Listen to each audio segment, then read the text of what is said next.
What's up, people, and welcome to the ADHD Gamer. I am your host, Mike McMahon, along with Mr. Jonathan Franklin here. How are you today, Jonathan? What's up, y'all? Also, Adam Hammonds. And our good friend Eric Fielding is back. Welcome back. I'm so glad. Yeah. So glad you came back today, buddy. Thanks for the invite, man. No problem. Me and Jonathan, we really enjoyed you on last time, and Adam, you can go to hell, but we really enjoyed you on last time. And Adam was like, "You picked on me too much," and it was like, "Hey, I got a last name this time. I'm just Adam the intern." Did you talk? I almost interrupted him and told him, "Say, don't forget his title." Did he talk? Did Adam just talk right now? Oh my God. Without permission. Please mute Jonathan. Mute him. Jesus. As it's this is the video game podcast you can get all your weekly news from. Make sure to check us out on all podcasting services. Mainly iTunes. Please check us out there. Leave us a rating and a comment. Let us know what you want to see. So Eric, how are you doing? How are y'all doing over there at the offensive line? Pretty good, sir. We have a show coming up. One of our biggest fans is going to be on tomorrow. He's driving from Tampa, so that's going to be a fun thing. But is that one of the guys from one of the comedy clubs? Yeah, I'm from Comic-Con, Tampa Bay Comic-Con. He's one of our good friends from there. But we have a lot of people from comedy clubs come on too. I heard y'all talking about that. I think last show of the year, the show before, about somebody coming from Tampa Bay Comic-Con. Yeah. So we do have a lot of comedians on and stuff like that. So yeah, it's been great, and I do enjoy mostly talking about video games. So this is probably a good fit for me. So thanks for inviting me back on again. Yeah, I heard y'all. When I heard y'all talking about it last time, I was like, "Oh boy!" And these are some conversations. I'm walking around the hospital that I work in. I'm listening to it, and I was like, "Man, this is some stuff I could definitely get into conversations like this." Well, definitely come on, dude. If you're game, I definitely we would fit well. We would fit well talking with you guys. Yeah, well, definitely have to Skype you in. Then we'll make that work. That's why I talked to Jonathan about it. I was like, man, we should do a crossover episode, because that doing that with your buddy's quite hilarious himself. But he's not even a comedian. That's kind of a unique thing about him. But the thing is, like, when you get somebody, and me and Jonathan are the same way. He's an asshole, and I am too. And we kind of when you get around somebody that you can feed off each other, and to me, it's when you get around somebody you can feed off each other and feed comically, and you laugh. You don't have to be a comedian. It's just you're just a funny motherfucker. You have funny friends. It definitely clicks. That's what it really is to be like. It's one of those guys that clicks. And I've ever seen people like one of my buddies. He also used my studio to record podcasts, and he lost his last host. He was like. He's like, I don't know what to do. It's kind of hard to find a good host. I'm like, what? Duh, don't piss off your host often. You won't have this problem. I said, you got to have somebody you click and work with. He had somebody like that, but he made him mad. So then now he actually got somebody that's actually a lot better. But I'm like, you got to really, you got to find somebody you click with and work with them a lot more. Me and my co-host, it took us years to actually be close friends and stuff. And when we start becoming close friends, he noticed I started paying attention to what he liked and stuff and everything. And so like Christmas, I got him like the Batman animated series on Blu-ray. I got him I gave him my old Xbox One. Yeah, look, Adam deserves none of this stuff. I think Adam deserves it taken away. I have he's not paying attention to you. Look at his face. Not even close. I have Jonathan, buddy, don't worry. I have 3 Fire Sticks in this house, my friend. I don't need the animated series for Christmas. I think I gave you one. So really? No, I paid for all of mine. Oh, did you? Oh, yeah, because I jailbreak the living shit out of every single one of mine. I have like a stack of those things, and I know. I hated it. The other day, I was looking on my Bluetooth or something and trying to connect to something, and it was like Mike's 8th Fire Stick. I was like, God damn! If I ordered 8 Fire Sticks, holy shit! Because my mom's got a couple that I ordered because my account is it's under my name. So my mom's I just farted. That smells. My mom's got a couple. We ate Bahama Breeze last night, and I had me like 3 or 4 red stripes. It was solid. Oh, yeah, definitely a Bahama breeze happening this morning then. Oh yeah, well, last night, man, down at my mother-in-law's house, boy, I let one boy. That was it went, dude. We were in the living room and it went throughout their whole like 12 or 1300-foot square house. It was pretty solid. Yeah, well, I had lobster and shrimp linguine, man. You know how that is a good thing to have. Yeah, that's hey, dude. I like their paella there. It's freaking delicious. The lady told me I should have got that. I don't know why you did that either, but the lady told me I should have got that, and I was thinking about it. I had we started with like some, I don't know how we got on this topic, but we started with some lobster and shrimp quesadillas. Solid. God, I didn't know they made those. Dude, it was an appetizer. It was like $13, but I was like, money. Take and there you go. Yeah, you gotta keep everybody happy, you know. And my wife, since she's been breastfeeding, you know, she tries not to drink a lot, so she wanted to drink one. I was like, well, you know what, go ahead, because you gotta have fun too, you know. Yeah, you gotta have fun, man. So she had this like dragon fruit. Was like a dragon fruit margarita. It was pretty solid. Yeah, dude, it was dude, we were in there. Listen, you know, Bahama Breeze is a big place, obviously, and so usually by about 6:30 dinner time, it's it's pretty hefty. Yeah, I mean, it was on a Friday too, so I'm definitely we were in and out 35 minutes. Done. Like, oh, okay, game time. Then we went to Target and spent money. There you go. Adulting, man. You got different things. Adam, are you going to say anything, or are you just going to sit there with your face shut like normal? I thought he was like, you beat up my mic, so he ran away for the hurricane, so we're not. Oh yeah, he I did came that. back for the hurricane. He ran came back. He went. Were you gonna Florida man it? You just outside in the rain? No, Adam ran. He went to Georgia. Yeah, we went and saw mother-in-law, and then came back Monday morning because we had to drop kids off. We were having a good time laughing about you, thinking Oh, it's sure. starting to turn. I bet that guy's gonna get hit in Georgia. I was like, where you going, Adam? You ran into it. The whole time last week when we were talking about it, it came up, and I was like, "Yeah, Adam ran. He went up to Georgia." Jonathan said, "It's turning. It's turning. It's going up to Georgia." I'm like, "Yeah, I know." Like it really wants to meet him. Old Dorian really wants to see you, buddy. Yeah. So yeah, we have. I don't really want to say we have a kind of a going back to your podcast. I don't say we have the same issue, but I mean we have like. I can sort of host, like I don't mind talking to people. Like I still have my hiccups every now and again. Like today, I didn't do the intro like I wanted to. I started doing the intro last week and it worked out really well. But trying to do it to where, because myself and Jonathan, this is our show. We're the basically co-hosts of this show, and then everybody else is kind of a guest. It's kind of hard doing that when, it's kind of hard doing certain things when you're just like, because when you're the one that's talking or starting out and trying to remember stuff like on cue, and it's that. So I've been trying to write little notes and have stuff in front of me because obviously y'all can't see it, but I could, and I mean last week was solid. I mean, but notice we've been doing something. I was telling Adam on the phone the other day. We've been doing me and Jonathan one weekend, which has been good. We do one with us, and then we have one where we talk with friends, and then one with us, and then talk with friends, and one with us, and I like that a lot. I like that a lot because then it's like a okay, we had our time. Let's. Yeah, I mean, I care about each other, so it definitely should work. Yeah, I mean, I really care about him. You getting jealous, Adam? Girl, there's always room for three. Yeah, Adam likes blushing. He's blushing. It's okay, Adam. Eric, you should have wore a flight suit on today, man. All right. Should have wore a flight suit today. Yeah. I know what you're talking about. Yeah, the full jumper gimmicks. Yeah. I finally watched the Chappelle. I've watched it 3 times now. Dude, it's been my 3rd time as well actually now because of 2 times solo, one time my co-host Zach, and man, it's definitely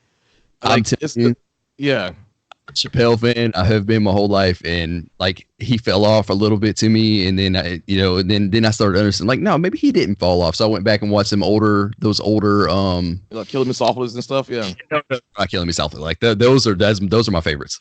Yeah, the ones that he brought to Netflix. That's when I felt like those. Yeah. That felt like I was like, man, he's very political. But then I was like, man, Chappelle's always been fucking political. Yeah, and then he's always talked like stuff like that. But the thing is, there's one good one he did when he talked about why he left the Chappelle Show, but he did it kind of like a nonchalant way. And there's another one. But I like how he talks about like he has one. He talked about Bill Cosby. He mentioned how many times like Bill Cosby, like how many rapes in Bill Cosby was at the time, like each time in his life. I love when he's because that whole show about OJ when he's like, and the third time that I met OJ Simpson. Yeah, like it was a good way to go into his next part of his act. He was like, I just this one like I've watched it so many times and it's great to see him talk certain things. There's like, man, I really wish I could say shit like that and not get yelled at for it. But it's political correctness. So what he did was he knew all this stuff was going to happen. So he knew like like the BuzzFeeds of the world, it was gonna attack him for it. But he's a comedian, and there's a reason to get upset about what a comedian say. I'm a comedian. And when we try not jokes on stage, they might not come out the best way ever. So when Dave Chappelle was saying this stuff at like, at an improv or like the Comedy Store in LA, it just people had to understand he was working it out. What you saw on Netflix was his last formed out really thought, like shaped up to what it's supposed to be. I think my favorite thing he said during the whole show was like, just remember you clicked on my face. Like, yeah, you clicked on my face. You watched this. You decided to. Well, you know what about his political stuff is he's just like, especially in this Netflix series, I feel like it's just a little bit uncomfortable sometimes when he talks about it, but not just enough to make you think a little bit. And I really like that about him. But my thing is like, I know he's a comedian. I know he's joking. Yeah. So when he absolutely. When he talked about the Michael, Neverland stuff, people were like, that's kind of upsetting. But I never watched it anyway, so I didn't get upset about that. Yeah, but so then when he was like, if I was a rapist, I was second. Or just like the school shooting thing. He's like, where do you think, or what he was talking about school shooting? He's like, y'all teaching, where do you think you're teaching all the school shooters at? In the classroom. He's like, so where do you go? Where do you go after this? Right. So we're meeting again. Is that kind of thing uncomfortable? It's like, okay, that was. It was uncomfortable, but Dave, what are you doing here? And then it was like, oh shit, okay, I see what you're doing here. That's kind of funny. But like I said, when he did the Home Alone thing, he was like, if I was going to rape somebody, it'd be Macaulay Culkin because he's like, he fucked the Home Alone kid. He's very hard to catch. So to me, that shows, how hard he is to catch. Throwing paint cans at you. Yeah, I know. You got to realize that Macaulay Culkin could have called the cops, but he didn't. He decided to torture these two robbers the whole time. Adam, if you have not, have you watched Chappelle's new? I haven't watched the new one. Have you watched Home Alone? Yes, I've watched Home Alone. He watched it like when he was like 2, in a baby seat. You know what I mean? That was because the last two that Chappelle brought out on Netflix came in two different parts, and they were good, but then after this one, I was like, man, you know what? I think I'm letting those down a little bit. I need to go back, and I've watched both of them again, and I'm like, oh god. So I missed a bunch. Like I missed a bunch of jokes, and I had to actually go back and like I didn't get the meaning of some of the jokes, so I had to go back and actually pay attention and listen. And dude, Chappelle's just it's definitely one of those things you got to look. Don't feel bad because I did something like George Carlin and stuff like that. So like you when you go back and listen to it the second time, I feel like it's one of those things where I didn't quite get Seinfeld until later in life, and the rest of the development until like later in life and stuff. So. I never watched Seinfeld, so well, I never watched Seinfeld either. But I mean, I watched an episode or two at my friend's house, and I understand where people was coming from with that. I'm like, okay, you got to be a little more worldly to understand this. Same thing. It was just like and stuff. I never understood people with Friends. Like Friends was something I never understood. Like I didn't understand how people got into Friends so much, and then the whole actually when we got home, my wife having to be up breastfeeding every 2 or 3 hours, she'd wake up and she'd turn Friends on, and so I just sit there and pay attention to it. I'm like, okay, yeah, this is kind of comical. I can actually kind of enjoy this. Yeah. So I mean, there's certain things that's kind of it's just weird. But this whole Chappelle thing, it was like, man, I love Chappelle. I've always loved Chappelle. That first watch, which I believe was Killing Me Softly. Killing Me Softly was the one where he had the blue ass shirt on. He had that blue button up shirt on, right? Super skinny Chappelle, right? That's the one. Yeah, very skinny. Shirt on. Talking about Chip. Talking about Chip and all his undoings. He's a white friend and everything. Yeah. I didn't know I could do that. Yeah, I'm sorry, officer. I didn't know I couldn't do that. Yeah. Now you know. But he was a president back then that was like people wouldn't quite understand because My wife friend was like, "This is real." I'm like, of course it's real. Like, why is he joking about it? I love Chappelle, and I love the way he talked about, like, I think it was the last one where he talked about why he left Chappelle's show, I believe, and he, like you said, he did it very nonchalantly. And God, we went on a tangent here, but that's go watch the new Chappelle shit. It's amazing. Yeah, it's definitely amazing. Yeah. I like how he talks about like I can't remember what skit it is, but he talks about how he went to Africa or whatever and all this other garbage, and like, yeah, that worked out well. You know? I just like him as a comedian, but I like him as a if anybody's gonna do this, like, I feel like now, I don't know how you guys feel, but I feel like stuff's starting to slow down with I don't want to say slow down, but political correctness stuff. Yeah, kind of. I think it's actually putting a nail in the coffin, because if you've seen the Rotten Tomatoes reviews on things, right? Like, the critics gave him a bad score, but then but then the audience gave him like a perfect, like, it gave him like a 99. So the critics were like, "Oh, this was bad. You should not watch this." And like, it started off like as he had a 0 on Rotten Tomatoes, and then it went to a 33, and then but then they let the audience vote on it, and then the audience gave it like a 99.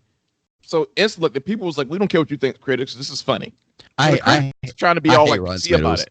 I hate Rotten Tomatoes. Rotten Tomatoes is the worst critical. They screwed me over several times. I hate Rotten Tomatoes. I legit thought, like, there's been times where I was going to go see a movie, and I looked on Rotten Tomatoes like, that ain't good, and then I wouldn't go, But my friends were like, "No, you should have seen the remake of Aladdin. You should have seen the remake of, Man, remake of Aladdin was. I'll tell you, we watched it. We watched it just about 3 nights ago, and I was fully, as Aladdin being my favorite Disney movie from being a kid, I was happy. If I can walk out of a theater, if I can get out of my chair and be like, you know what, that was worth my 2 hours of spending, I'm cool with it. And that totally was me. My kids enjoyed it. My wife enjoyed it. My mother-in-law enjoyed it. We sat and watched the whole thing, and it was lovely. Will did a wonderful job, and you could definitely tell. You could definitely tell sitting in there the whole time that he was like, and he even throws shots back at Robin Williams as like, just like cool shots of, yeah, you were here, man, and you did this for me. You paved this way, like. And that was super cool to see that. So yeah, if you're gonna watch it, watch it. Like, it's something you should watch. Definitely. Have And it's actually the King remake. I have not, but I want to. I've seen like the King remake. It's pretty much Discovery Channel until they start talking. I'm like, what the hell's going on? Wait for it to drop on Fire Stick, man. It was all right. I didn't like some of the voice acting in it. Like, Sorry, I Like You, Joe. Whatever his fucking name is. Whoever played Puma. And it's about Seth Rogen. Yeah, Seth Rogen. I should know that. Seth Rogen played Puma. Who played and then who played Simone? Gosh, I could remember. I wish I could remember his name. But if you've ever seen Parks and Rec, it's that he's really like in your face gay guy. I can't remember his freaking name, but he's funny as shit. But Pumbaa's like Seth Rogen, or God, I keep saying his name wrong. Ain't Childish Gambino was Simba, right? That note, huh? I think so. Yeah, he was Simba. Childish Gambino Simba, right? But he said the older version of Simba, right? He's the older version. Yeah, I don't think he's the younger version. See, I haven't watched it yet, but it Jonathan, when you seen it, did it go like, could you tell different? I know you could tell differences in the cartoon, obviously, but was it like, was it like watching the cartoon, should I say? Like, story. I mean, scene for scene, it was almost right on path. Yeah, that's there were additions. That's the only thing I care about. But still. So the weird thing, Billy Itchner. Billy Itchner. Okay. Yeah. There were some music choices that I was like, I think when I think of Disney, I think the music. So if it's different or it's not like on point, I'm uncomfortable with the film. And there was a few moments in there where I was pissed off about that, but that was a good film. Yeah, legit. It was like, okay. Go on ahead. During Aladdin, and it was still a great movie. It was just some of the songs were just not the same. See, well, I mean, but the thing is, though, they can't be the same. Like, right. You're talking about a 20-year difference at this point. You're also talking about this as live action. You're also talking about this as the people that are playing that may not have the best musical background, but they have some musical background. I mean, don't get me wrong. They need to have a somewhat good, should I say, musical background to be in a Disney movie. You have to. With music, I would say that they need top notch for that, because that's I wouldn't say absolutely top notch. I mean, See, I don't need a lot as long as you sound okay. Like I can tell you, my wife's one of the biggest Beauty and the Beast fans, and I know you hated freaking what's her name and as Bill, but Yeah, I didn't like her. my wife loved it, and she's the biggest Beauty and the Beast fan I know. So, I mean, you know, The only thing I didn't like about her is she couldn't hit those notes like she needed to. That was it. I mean, you listen to what I'm telling you. If you listen to Will do what Will does, and just you can see Fresh Prince come out of him. Yeah, my thing is like I like the tempo that he used for the songs. You know, what I mean, like it wasn't as fast paced as the cartoon and everything, but it was fine. Telling you see the Fresh Prince come straight out of him when he does all this. Like you see, like I swear to God, it feels like DJ Jazzy Jeff is in the back just scratching shit up because it feels like he's back. Like when he's rapping, doing his thing, it's like, oh man, Fresh Prince ain't never left. He's still here, and it's how it feels. And dude, it's awesome, man. And yeah, it was good. I really enjoyed Aladdin. The one I'm like I understand what people think they're expecting from these live action movies, but then at the same time, like the whole National Geographic Lion King thing, it's like, what did you really expect from a live action movie? Like that's what they mean by live action.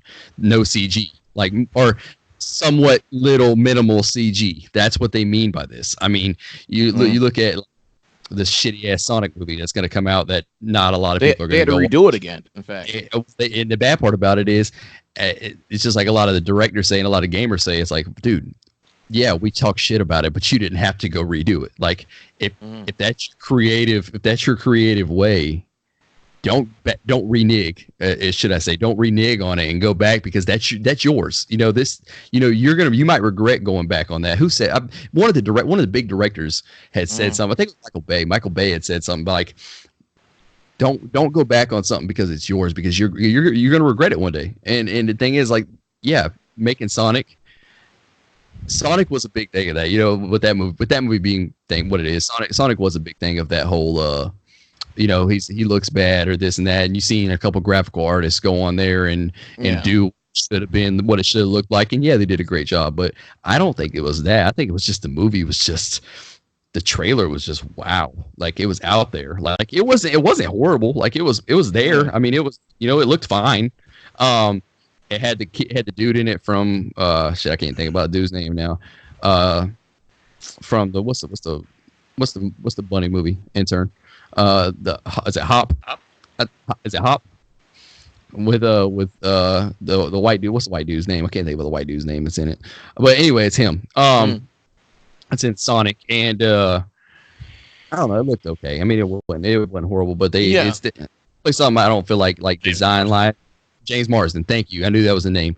But there's something there's stuff like that you shouldn't renege on. Like you shouldn't go back just because you hear people bitching about it. Like, you know, do your movie, let it come out. You know, because even now, Jim Carrey, one of the biggest people ever in show business, came out and said, he's like, man, I don't know where this movie is. Well, the thing is, like, the way that they, okay, so the thing is, like, they could have instantly went with what Sonic's supposed to look like, and they didn't do that. Like, you've seen plenty of the video games. So I think they realized they screwed up. They're like, let's do our own version of Sonic. And then they're like, oops, and everybody's reacting bad to this. People redid the trailer, like what versions of what Sonic should have looked like, you know, and it's like, okay, well, this looks obviously better than what we had. So it's kind of, it's one of those odd things where I would have seen it anyway, because I think I would have seen it because of Jim Carrey. Like, legit, I think Jim Carrey was going to carry that movie. I think I would have seen it just to see how much of a flop it really was. Literally would have probably went to the freaking drive-in, paid $3 to go watch it just to see how big of a flop it actually was. Yeah. Like you know, like, because here's my question to everybody: who is asking for this? You know, I love using that statement lately in 2019 because that is true. Because there's so much shit. It's like, who in the living fuck is asking for this? Yeah, who's asking? But the thing is, for the Detective Pikachu. Detective Pikachu. That was a wonderful movie. It was. It was no. I didn't screw that up. You know what I mean? It made a quality movie. And see, that's people have been asking for a live action Pokemon movie. So I mean, that's different. You can't really say that. So the Detective Pikachu falls in line with that. Yeah, I see you douching the screen up over there, boss. You don't really talk. You know, you're gonna douche it up. Big douche. But that's all he does. He just does the fog machine in the background. Yeah, he's doing special effects on only on his screen. Yeah. Detective Pikachu set up for a big release on new Pokemon movies because that was wonderful. I mean, I don't know, I'm not sure if you guys ever played Detective Pikachu, like the actual 3DS game, but it's a blast. It's a fun game. It's exactly how that goes. It's exactly how the movie goes, basically. Yeah, so I don't know if you've seen like the new, they I think they're rebooting Doom, like the Doom movie. So I mean, it's weird because the original Doom movie was like, okay, this is okay. It's not what I had in mind, but they're redoing it again. I'm like, well, now this is gonna suck. Talking about the one with the rock in it, right? The one with the rock in it was like, okay movie. You know, like it wasn't like terrible. I seen it like once, but it was okay. But then like the second one, they got like this chick in there or whatever, and it's like it's not like what Doom actually is. So I'm like, no, this is dumb. This is gonna be dumb. With me, man, I've always said, and I've said this, Marvel did this perfectly, and this is something DC always. This is something that I say this because of you'll understand it. DC always fucks up with compared to things like Marvel. They brought actors in who didn't have a lot of big parts. Like Chris Hemsworth was really not known until he was Thor. Like he was known for certain parts, but he was not known really till he was Thor. Scarlet was obviously known. Robert Downey Jr. was known. Chris Evans was barely known. But Robert Downey Jr.'s career was going down at that point. Yeah, he was tanking. So. Yeah, he was actually like a drug man. Like they gave him a chance, and he made it right. You know, because he was having a shit ton of drug problems there. Jail. I mean, before they hired him, and he brought his career back up. And that's what I'm saying. These people aren't really known. Mark Ruffalo really wasn't known. He was known for doing like little small romantic comedies and stuff like that. But then you look at somebody like DC, and they're always trying to get these big names. They're always trying to get like Affleck. Affleck was a horrible Batman. He was a horrible Bruce Wayne. Henry Cavill was a great Superman. He was a great Man of Steel. I loved it. I loved Henry Cavill as in that Superman role, even though I hate Superman. Ryan Reynolds still laughs about it today, but obviously Green Lantern was a shit show. And it's so weird to hear Ryan Reynolds talk about it, man. Because he even watching a Deadpool interview, he was like, "Man, I should have done that movie. I should have put my foot down." And I was like, "Man, I should have fucking done that movie." But they paid me way too much. Yeah, that's what what it was. You know, they gave him a lot of money, and it's like they wanted a big name to carry it. And that's what happened. That's the thing. Like with these, like with the Doom movie, you don't need your big actors. Like you don't need like. Yeah, The Rock was just coming out as really an actor, I believe, when Doom was being filmed. He wasn't big when that happened. Big. Yeah, you can tell because you look at his size. He ain't swole. He's not swole. Yeah, he's I literally think they need to cast smaller people. Like I'll tell you who I would love to see, and you probably won't agree. Who I would love to see in a Doom movie because he fits well in that whole buff ass shooting aliens is Bautista. Dave Bautista fits in a Doom role to me. Yeah. I mean, see that. Oh, I'm sorry. Go ahead. I'm just saying, look, but they got to have like the Doom helmet on and everything like that. You got to be able to see his face through that. You don't have to like they trying to show these actors too much and everything, and I think that's what also screws them up and stuff. I mean, they just need to be able like Doom should be the way the video games are in a sense. I mean, like Resident Evil was straight too far away from that, but I think it was kind of his own thing. But that's what kind of bothered me about some of these movies. I think the Resident Evil universe has kind of went on their own thing. I mean, Mila's one of my women. That's my baby there, and she's the only reason I went and watched it. Like hopefully that a boob would pop out or something while we were enjoying it. Oh yeah, I mean, the same thing with Underworld too. I was like, hope I can see if oh boy, Kate Beckinsale, my Jesus, when that new one came out, son, I was first in line. Let me get that. I was standing in line 2 days. There wasn't nobody behind me, but I was in line. I was ready to roll. Gentlemen, let's hop in the news here, boy, because we jumped off on some kind of rants. That's some kind of movie rant. Adam, this is your fault. You're blamed. Mute Adam, Jonathan. Mute Adam. Let's hop into the news, gentlemen. So this week we had. You can make his clouds now. Oh, you can make his fat clouds, as you youngsters would say. This week, Uplay Plus came out on September the 4th. If you guys didn't know, Uplay Plus is Ubisoft's subscription program that you don't. I don't know once again who was really asking for this, but I do actually know because I was one of the people. Because they are giving you with this $15 a month. They're giving you a month free right now until September 30th. So you can try it out if you want to. It's $15 a month, but they are doing. You're getting all the ultimate editions of the game, basically. So you'll get the ultimate edition of every game. So like I'm doing it like when Watch Dogs Legion comes out, I'm gonna get it so I don't have to pay the $65. It's actually cheaper if you at the beginning of a month get it game comes out, play it, Mm. cancel it or whatever. It's cheaper for you if you're on a budget, if it makes sense at all. And I'm sure they're okay with you doing that because they're rising those numbers. But and next month I'm gonna have it because of Ghost Recon Breakpoint. It's coming out on October 4th. Jermaine was actually talking about getting it because I guess he just got a new graphics card and he's getting he wants to play Division 2 on the PC. So this is something for him or something for him as well. I see.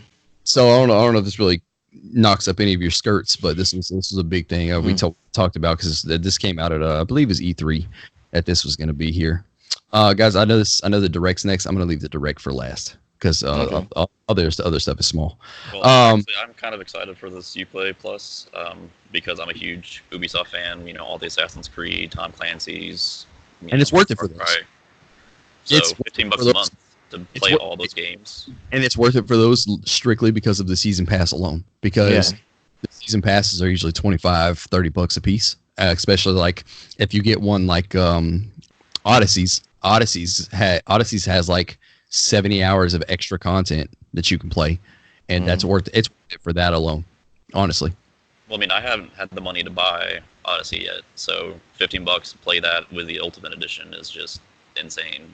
And then, like you said, when Legions comes out, so I think I think something I probably look into as well because I honestly don't play that many games on my PC. I barely spend much time. I'm only in my office when it comes to either doing, some software development or playing games every now and then. But even then, I usually use like Steam Link or something to play games on my TV. So, but yeah, I mean, I think I need to get back into some PC gaming, and that probably will help me out a lot because I really wanted to play Odyssey, and I got a decent graphics card. I got like a 1060. And so it should work fine. To me, like a 1060 is like the lowest of the low of what you can use right now. Like, what you would need, and you're fine.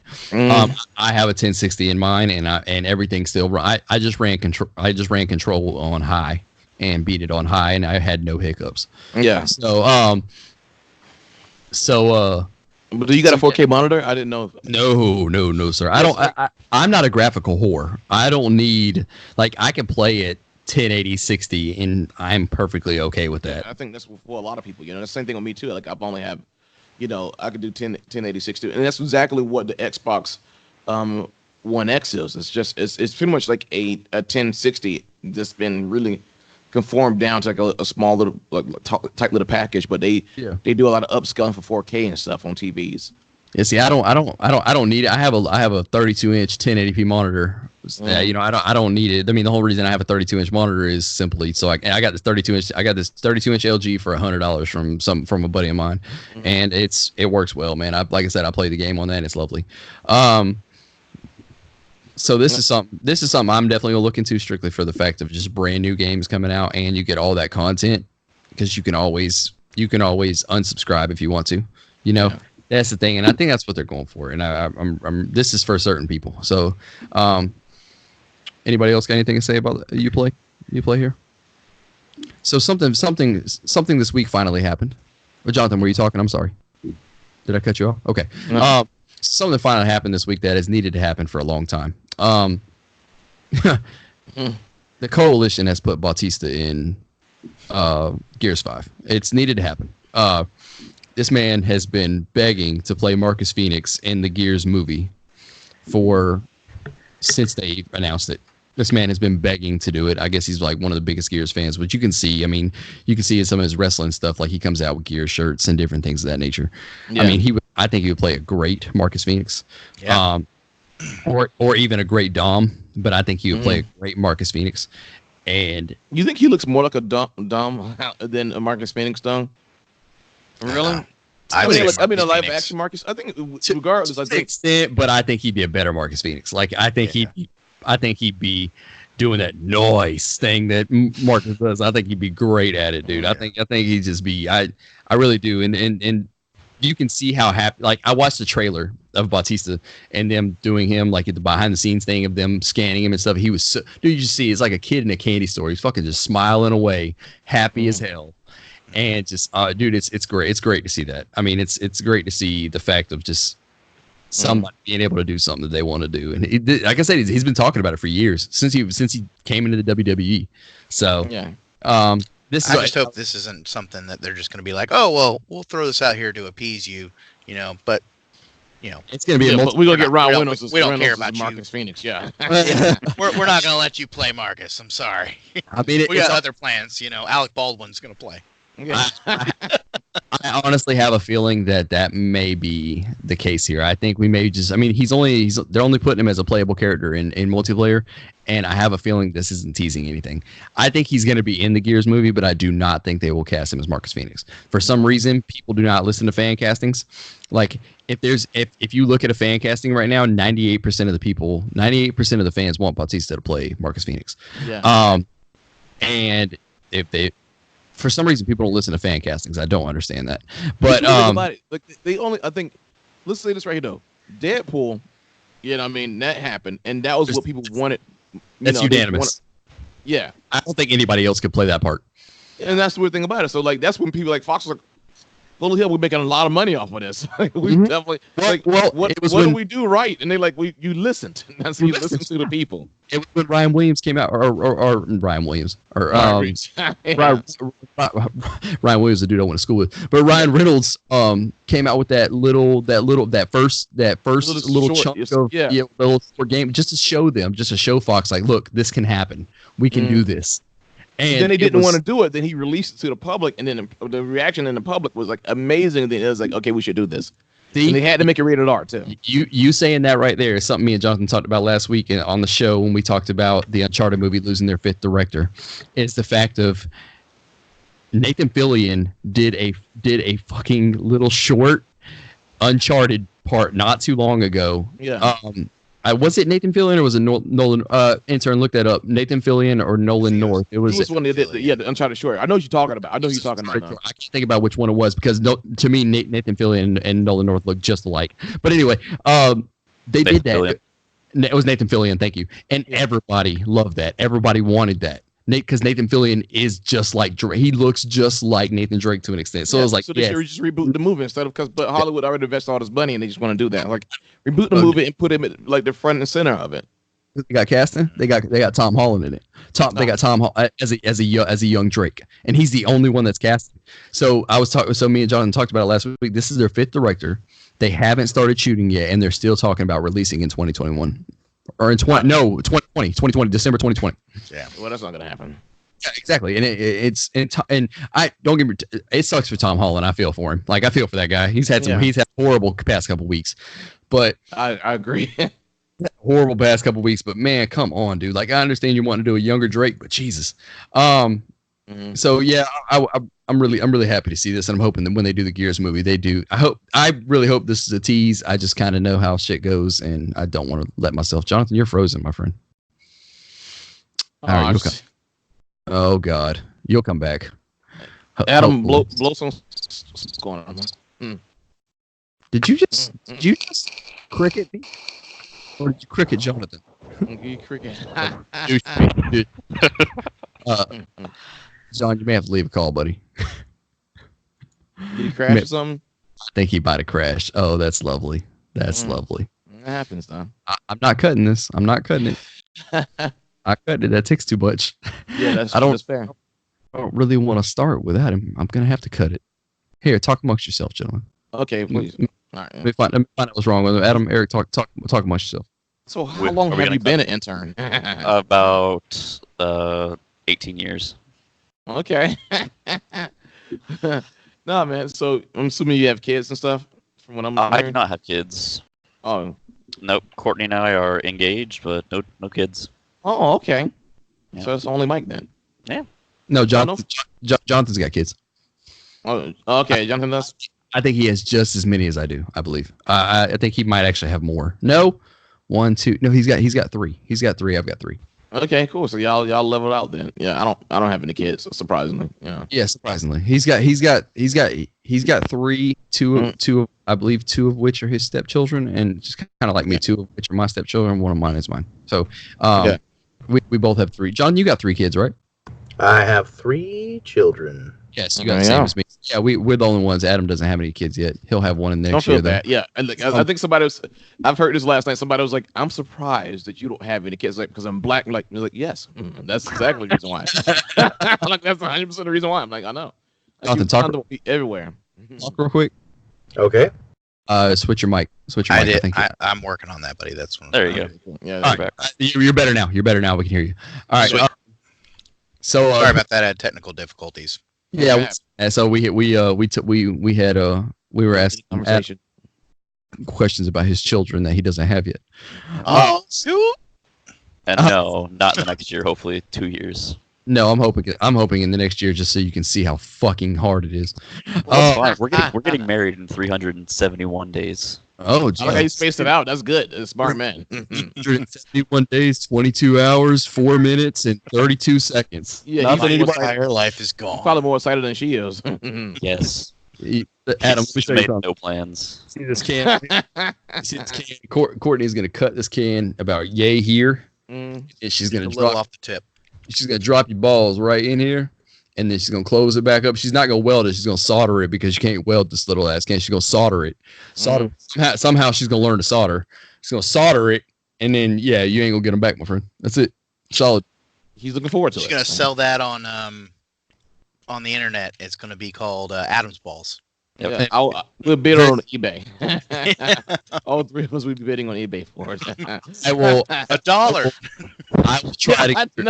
I will try to get them back for you, my friend. I will give $1.50 for it. I will try to get back. Look, I would just watch the bid. I wouldn't even bid the money on it. Eric is that normal black guy that's just like, I don't want to spend the money on that. You know what? Do I really need those? Do I really need these balls? Do I really need those? I mean, do I really want to be like everyone else in the world? No, I don't. Do I need 2 extra balls? Do I need to leave this kid alone? Yeah. I don't need to leave this kid alone without a dad. I'm not going to do that. I'm not going to do that. And that's fair. How frugal of you. That's such a stereotype, man. But it cracks me up because I work with a bunch of Jamaican dudes at work, and man, they talk about all the time. Yeah, man, my dad walked out on me. Never came back. Like, dude, you talk about that like they're so nonchalantly. Like, it's just cool. Well, look, my dad's Jamaican. He did it at 6, so it's fine. Like, boy, y'all just talk about it like it's cool. It's just a thing. It just happens. I mean, that's what Jamaican dads. I remember he's got a life to live, for fuck's sake. He's like, I'm Jamaican. I'm got sugar cane to grow. Why you bother me? And I was playing guitar, and he just told him goodbye. That was pretty much the way it worked. This is before you was born, obviously, Adam, but still. Obviously. Yes. When I said Atari, you should have realized you was. I was Atari. I was probably playing Dreamcast before I was born. Yeah. I was probably playing Monster Rancher on PS1 before you were born. But I love that game. I think I'll play that when I leave. I love that game. Adam's over there Googling what the release dates for all these things. So he's like, I was born in 94. Yeah, he was like, what? 93, sir. Oh, my bad. He's like, what? And the Dreamcast was dropped in 99, so I was born. I called it. You were close. You were close. Yeah. So next story is Akumi Nakamura leaves Tango Softworks during development of Ghostwire Tokyo. If you guys don't remember this, at E3, she was the lovely little cutesy anime girl that came out that for Tango Softworks. She is the creative director, and she was also, I didn't know this, she was also the artistic director. So she had 2 big jobs on the game. I'm not sure if you guys remember Ghostwire Tokyo. Ghostwire Tokyo was that weird but sci-fi kind of control looking supernatural game that looked super fun in Tokyo. And the fact that she's leaving is kind of weird to me. I'm guessing you guys haven't heard about the story till today, but on Twitter she had put her LinkedIn page in her Twitter, which usually means that she's still wanting to work. But it seems like she may have been let go to me in this instance to me. And usually, when this happens, like mid to late development, there's a issue between director and publisher usually. So the publisher was Ubisoft, right? No, Bethesda. Bethesda has been. Yeah, I thought Bethesda has been known. Bethesda Game's has not been. glitchy enough. Bethesda, like put more bugs in this. but Bethesda has been known to fight with people. I mean, I remember Tango saying that they had a hard time getting Evil Within out there because Bethesda was like, yeah, we don't do. I guess Bethesda said something about we don't do horror shit, but then I was like, bro, you fucking blow bitches up in Doom. You gonna tell bitch you don't do horror, but you blow motherfuckers up in Doom, like. Yeah, well, like the funny thing about Doom is like when you see a demon, you're like, I'm going towards that, compared to like the old version of Doom, like Doom 3 was like, okay, I'm scared at every corner. Oh yeah, Doom 3 fucked me up. I ain't gonna lie to you. Doom 3 was really good. Got me. Doom 3 was so good. I really enjoyed that. I'm gonna buy it on Switch here pretty soon. Yeah, I've been meaning to do that. I bought 1 and 2 and they're pretty solid. It's a perfect place to play them at too, by the way. That's a great time for that genre too, because Quake 4 came out, and did any of you guys play that? Yeah, I play Quake 4. Yeah, I play a little bit of Quake 4. Quake 4. Oh my god, that scene where they're like, you're just strapped down on a gurney and they're chopping your freaking legs off and all that other crap and injecting you with that. That fucked me up for a little bit. But the thing is, like the Quake 4 thing, they led with that in the trailer, which I wish they wouldn't have done that. Yeah, I really wish it was like, hey, this would be a surprise, but they're like, oh, you're gonna become one of these like cyborg things. Yeah. I try to stay away from the trailers, period, just because I don't want to ruin the game. That's why I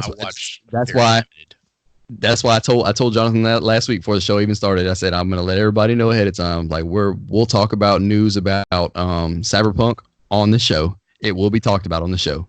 Mm-hmm. I will not watch any gameplay from it. I will not watch any trailer from it. I'm not gonna watch anything from it. I'm gonna listen to the news and I'll report and I'll put the news on here. But I'm not watching it because that's a game I want to be surprised about. I want to go in there and be like, this is the only one that I've been excited about. Where I'm like, yeah. I don't want to watch anything about this because it's been 7 years in the making at this point.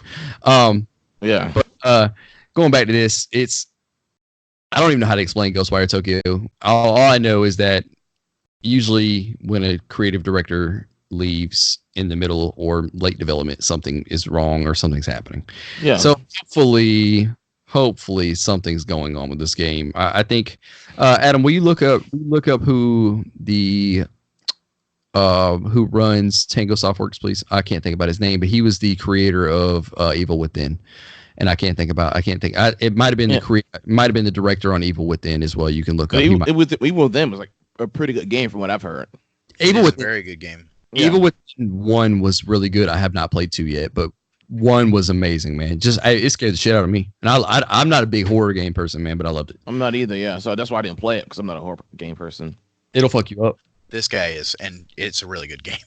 It's psychological, especially that beginning scene where you're trying to get away from that sluggish guy that's trying to chop your freaking head off. And there's no workup. They put you directly in. There's no workup. Like the first game is just like, oh, here, go into this butcher area. Here, enjoy yourself, sir. Like it's, oh my god, automatically freaks you out. Evil Within director. I'm trying to think about who this guy's name is, but I think he's going to be. I'm hoping he's the one that Shinji Mikami.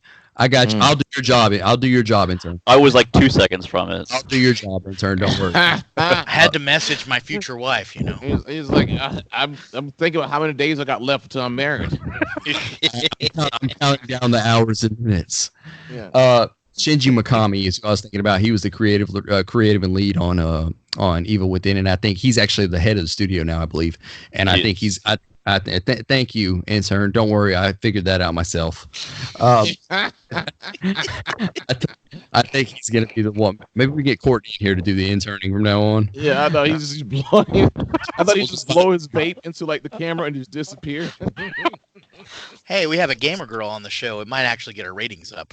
It might be.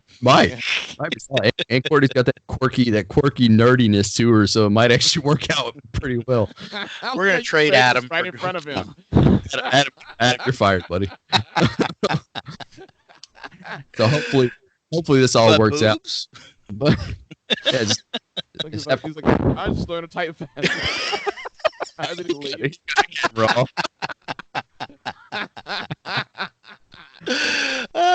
We love you, Adam. Hired back, Adam. You're hired back. Yeah. I love your enthusiasm, buddy. I love your enthusiasm.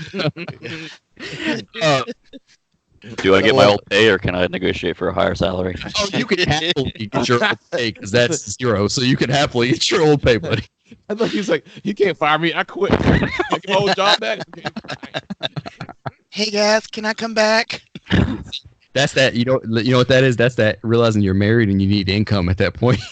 Oh my God, my wife wants a wedding. I got to pay for it. All right. Like full-time school right now, not making any money. I'm like, wow, I feel. Go ahead and get that Coke can early. How does it feel with your wife taking care of you or your fiance taking care of you? How's that feel? Pretty nice, actually. Is it okay? Because I was wondering. I mean, I'm wishing I would get taken care of. Yeah, I wish I could do that too. Like, I would definitely be, baking biscuits right now in an apron if that was the case. Bro, I've told my wife multiple times, if you ever were to go get a job making a shitload of money, I am being a stay-at-home dad. I am taking that liberty. I am doing it. If you walk in with muddy boots on my clean fucking floors, I'm cussing your ass out. I will do this all day. I will sit. I breastfeed the baby. You go make that money. Yeah, just put her right there on the nip. Get one of those. I'll do. I mean, I seen a dad. Yeah, I seen it like Facebook. Fake wrestling. Cut a hole in his shirt, put the bottle through his shirt. I was like, oh God, that's a good idea. Baby spitting out hair from its teeth. Yeah, was it like Meet the Parents or whatever? Where they like. Oh, that big booth. Was it Meet the Parents or Meet the Fockers? I think it was Meet the Fockers. Which one of those? Oh man, that's hilarious. So going back to the story, man. Hopefully this will get worked out, and hopefully we can figure out because I really like Akumi Nakamura, and hopefully she can go find a new job. Ooh, I spit on my mic. Oh yeah, I mean, being a creative director and an art director, man, that's a lot of work. Being a creative director is a lot of work. Being an art director and at that same time, Jesus. So this next one, guys, I didn't know how to feel about it when I heard about it. I was kind of weirded. So Telltale Games is somehow back from the dead. As we all know, about 8, 9, 10 months ago, a story ran about Telltale up and losing their basically losing their company. Everybody walked into the job and realized they were laid off. I think it was 400 or 500 people, 600 people. I think. Intern, can you give me this, or do I need to look it up myself? I got it. He's on it this time. Just see how many people were laid off at them. I don't remember how many employees they had, but anyway, so Telltale employees were laid off back about 8 or 9, 10 months ago, and it came out of nowhere. Telltale was a household name for gamers, at least. And they were like 250 employees. 250 employees were laid off. Yeah, September 21st of last year. Okay, so we're coming up on a year then. So. They were a household name to gamers. I mean, everybody knew who they were. They did good at what they were. They were that narrative. What's that genre called? It's an interactive narrative. Narrative. They were an interactive narrative company, and they did well at what they were. But I felt like a lot of people got out of that. Like people didn't want that anymore, or should I say? But But with that being said, Telltale closed down obviously because of bad management. That's been said. It's been closed down because of bad management. Even then, I think because of bad management. Because I mean, look, legit, the games were not optimized as well. Like they actually, I think some of the later games were better, but like I mean, the games ran like crap, like a lot. I mean, it was just horrible to see that. It's like I mean, like so I've had like The Walking Dead, pretty much those games right there, but. They was back since like the PlayStation era, and I'm like, geez, these games. So when they came like on PS4 and they still ran like shit, I'm like, well, why is this happening? And that's just because of bad management, not giving them time to optimize and develop and stuff. They kept churning out games over and over again.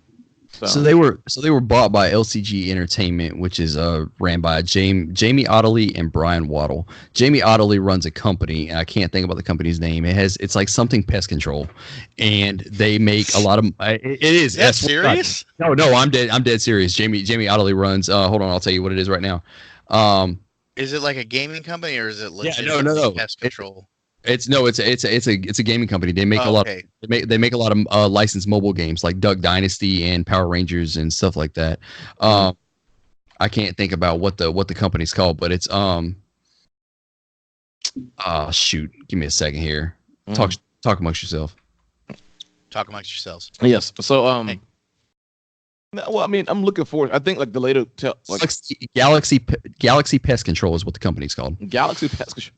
Galaxy Pest Control, and they have made licensed games such as like like Duck Dynasty and Power Rangers, and so So the latest Telltale- Power Rangers game too, like the Power Rangers, like instead of like the grid or something like that, one of those weird games. the fighting game Battle from the Grid. Yeah. I don't know if they did that one, but Okay. they did mobile games. Oh, okay. They did mobile games. That's different. Telltale might end up going to a mobile company. And when they talked to a bunch of like the old developers and old software people about them coming back, they're like, oh fuck, well that sucks ass. Like all of us are sitting here like trying to find our job. Where was this at a couple months ago, or something when all these people have been stressing. But now they're also moving. I guess the studio was in San Francisco. Now they're moving to Malibu. So all those people working in San Francisco, it's like, oh well, now I got to travel 400 miles if I want to go work in my old studio. Oh, job, yeah. But Telltale's only giving freelance options to people right now. I guess they've hired some people back from the old Telltale, like PR managers and HR people and things of that nature, but they haven't hired anybody back development wise. Like they've only done, which is understandable. I mean, you just bought a big company, you spent a lot of money. You got to probably just release games first, like they did with THQ. You want to get slowly into it, THQ Nordic did the same thing, and look how big they are now. They're just buying every freaking old 20-year-old game and putting out a remaster because that's honestly what people want. I mean, I don't lie to you, that's a lot of stuff they're doing. It's like, okay, I kind of want that. Like, like Time Splitters, I'll take that. Yeah. Look at what's the goddamn game called? What's the alien game? Was it Destroy All Humans? Destroy All Humans. There's a cult following for that, so people love that. THQ Nordic's like, oh yeah, let me throw some money at this, and bring it back out. I mean, it's. I think it's some. I don't know. This is one I was gonna use this word, and I don't know how to use it because I don't know really what it means, to be honest with you. Cautiously optimistic. I don't know. I've never understood what the saying means, but I'm cautiously optimistic. I'm just gonna say it because I've heard other people say it and it sounds good. But that's like trying to stay positive in a hurricane, basically. Okay, so there you go. That makes perfect sense as to what I'm trying to say here. I want to see where it goes because some Telltale games I enjoyed. They did not. So in this, they did not get The Walking Dead. Obviously, that went to Skybound. I believe they got Batman, Wolf Among Us for IPs. They got the Batman IP, the Wolf Among Us IP, Puzzle Quest, and I can't think about any other IPs they got. I believe they did talk a little bit about the Minecraft and Netflix thing, but I don't know if they got that either. So we'll have to see. We'll have to see how this goes, and we'll bring more on it when they start bringing people. What I'm hoping to see if they can bring some developers in to get some games put out. But to me, they would have to change that whole format of their game because I don't think they'll last doing that now. I really don't. As of now to the end of the weekend, those titles are half off to celebrate their resurrection from the dead. Okay, so they already have put them back on the digital stores because they were fully taken off digital stores. I think a couple months after shut down, I believe, because it was weird to where the money went to. Did the money go to Telltale or did the money go to whoever bankrupted them? Like it was weird how that went. So that's good that they put them back up though. There's certain people that really love those games. Wolf Among Us I heard was a great game. I just never played it. Same here too. I've heard it was wonderful. I just never played it. I like some of those interactive. The only interactive one I've ever played from them is the Batman one. The Batman one was a blast. I enjoyed that. And did I play the Guardians? I might have played the Guardians one, the Guardians of the Galaxy one. I played the Walking Dead one on my phone, but that was it. See, and those are perfect for mobile games. They really absolutely. They are a perfect mobile game. Like to be able to sit there for like an hour because they're not long. They're not massively long. Like if you just want to sit there and play for a little while, it's perfect. Mm-hmm. So we'll see where that goes, and hopefully we'll get some good news out of that. The big thing that happened this week, the really big thing that happened this week, Nintendo dropped a rather scrumptious direct. It was rather scrumptious. It almost E3 sized, if you will. It was a big direct. It was big, but I think it was kind of like.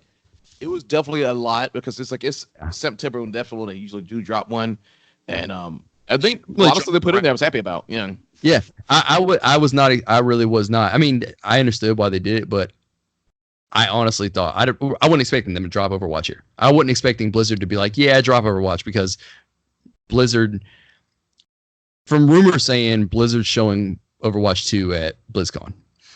So that's what rumors are saying right now. So I was expecting this to be there. And knowing how stingy Blizzard is about their IPs and how they want their stuff shown at BlizzCon and all that, you know, Diablo, they didn't let Diablo Switch be shown in a direct. It was shown at BlizzCon. So it's really weird how that worked out. And I think how Nintendo was going to do this, you know, because it just popped out. And it's like, oh shit, Overwatch. It's like, oh yeah, everybody knew that. But it kept getting leaked like crazy anyway. Remember, like they leaked the case, and they leaked like, you know, like time. It was time. We talked about the case last week. It was time, you know, and I honestly think the Overwatch was a surprise at the end of the show. And then they were just like, well, I guess we got to put it out there now. Like, I think in Overwatch would have been the perfect surprise for people, but like, I don't understand Overwatch on Switch because you can't talk to your team, you know, unless you do the Discord thing. Well, see, what you would think they did mention, like, I think in-game chat, so so it's like sometimes Nintendo is very bad about like I think they make it so they can use the app as well, but they used to be very bad about voice chat, and now they're letting companies do their thing, but the companies got to build it in themselves. So if Blizzard built it in, then it works. So they didn't do that for Diablo, obviously, I think, but they did it for. I think Overwatch probably needs it. So I would say they'd have to have it. They'd have to have. The only thing I don't understand, it's like it's a multiplayer shooter, you know, on the Switch, which is an on-the-go platform. You know, I never understood why Nintendo didn't do not a 32 gig, like a 5G version of their Switch. I never understood why they didn't do like a 5G version of their Switch, because of the on-the-go multiplayer stuff. I think I read something on that. It was just the technology was too much at the time because they have to add those cards and shit. I'm sure it would have costed a shitload more too. Yeah. I'm sure it would have been another $200 to the price tag. Yeah. I mean, I wouldn't doubt that. But it could have did like I think 3G or 4G probably. Yeah, you could have done that, but that's why I'm saying, like, this is a multiplayer shooter. Like, yeah, I can play this on my Switch and it's going to look like hell, or I can go play it on my Xbox or my PC where it's going to look wonderful. You know, well, I mean, Overwatch is not demanding. Says the guy who says graphics don't matter. Well, I'm just saying, it's a lot of people. That's what a lot of people are going to say. You know, your Switch isn't very graphically powered, should I say? Yeah. So here's what I think about that, right? So like, I would definitely play it if I'm at like a coffee shop or something. Yeah, agree. And also like when I go visit my family, I take my Switch. I'm not bringing my whole entire Xbox with me. So there's been times when I played Doom on my Switch, but I played Doom on the Switch only because I'm visiting my brother. Oh, I'm going out of town or something, and like, it's like, okay, I want to play Doom, but I got it here. So and I actually was playing Paladins on my Switch, when I was like, you know, going out of town and stuff like that, because it seemed like it was more logical to me, you know. Yeah, I mean, that makes sense. Like if all four of us were to go to like McDonald's or something and use their Wi-Fi just to play or something, you know, something random like that, you know, that's understandable. Like, I didn't think about that, but yeah, that's like the only reason why I do it, you know. Yeah, I was talking about like people, like hearing people from like San Francisco and stuff, like they travel on trains and, you know, they don't get to play much, or, you know, I don't know, trains out there might have Wi-Fi. I don't know. They could. Hotspots, you know, like the you know, like your phone could be a hotspot. That could be a thing as well. So yeah, I've never ridden a train over here, but over in Europe, they have some sort of Wi-Fi connected to the train. Okay, that makes sense. I've been on there. All right, so that's Overwatch dropping on October 15th, which was, I really didn't expect that early date either. I expected it to be kind of early. You think they're going to add to it, like make it a little more playable? I don't think so at all. They said something about gyro controls, so that's going to add a different. It does have the movement. It does have the movement controls, the motion controls. It does have that Splatoon had. Splatoon had that as well. It does have the motion controls. That I do know.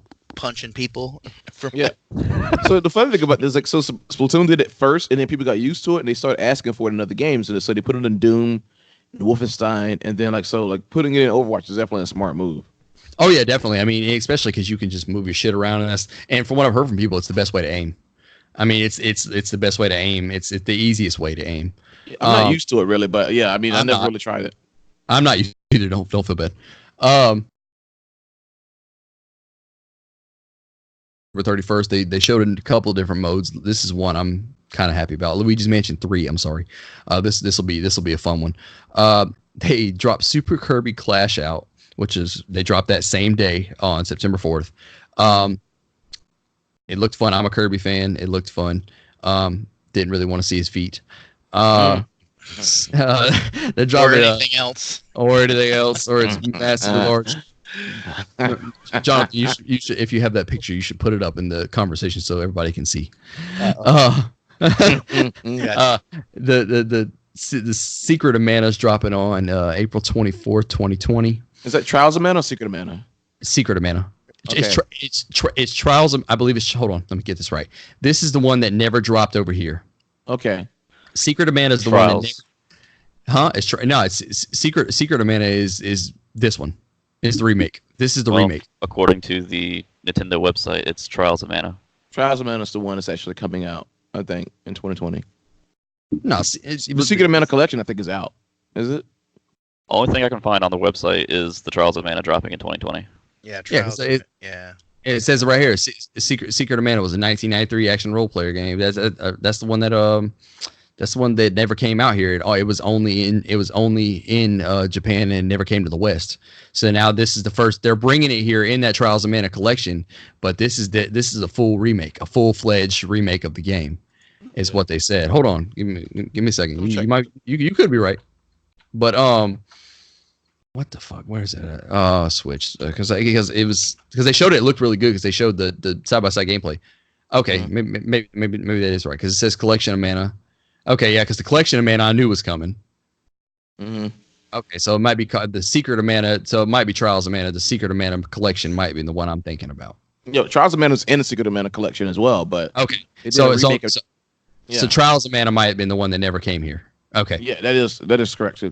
Okay. So that's right. Okay, so Trials of Mana was the one that never came here. So this is the Trials of Mana remake. This is a full remake of Trials of Mana.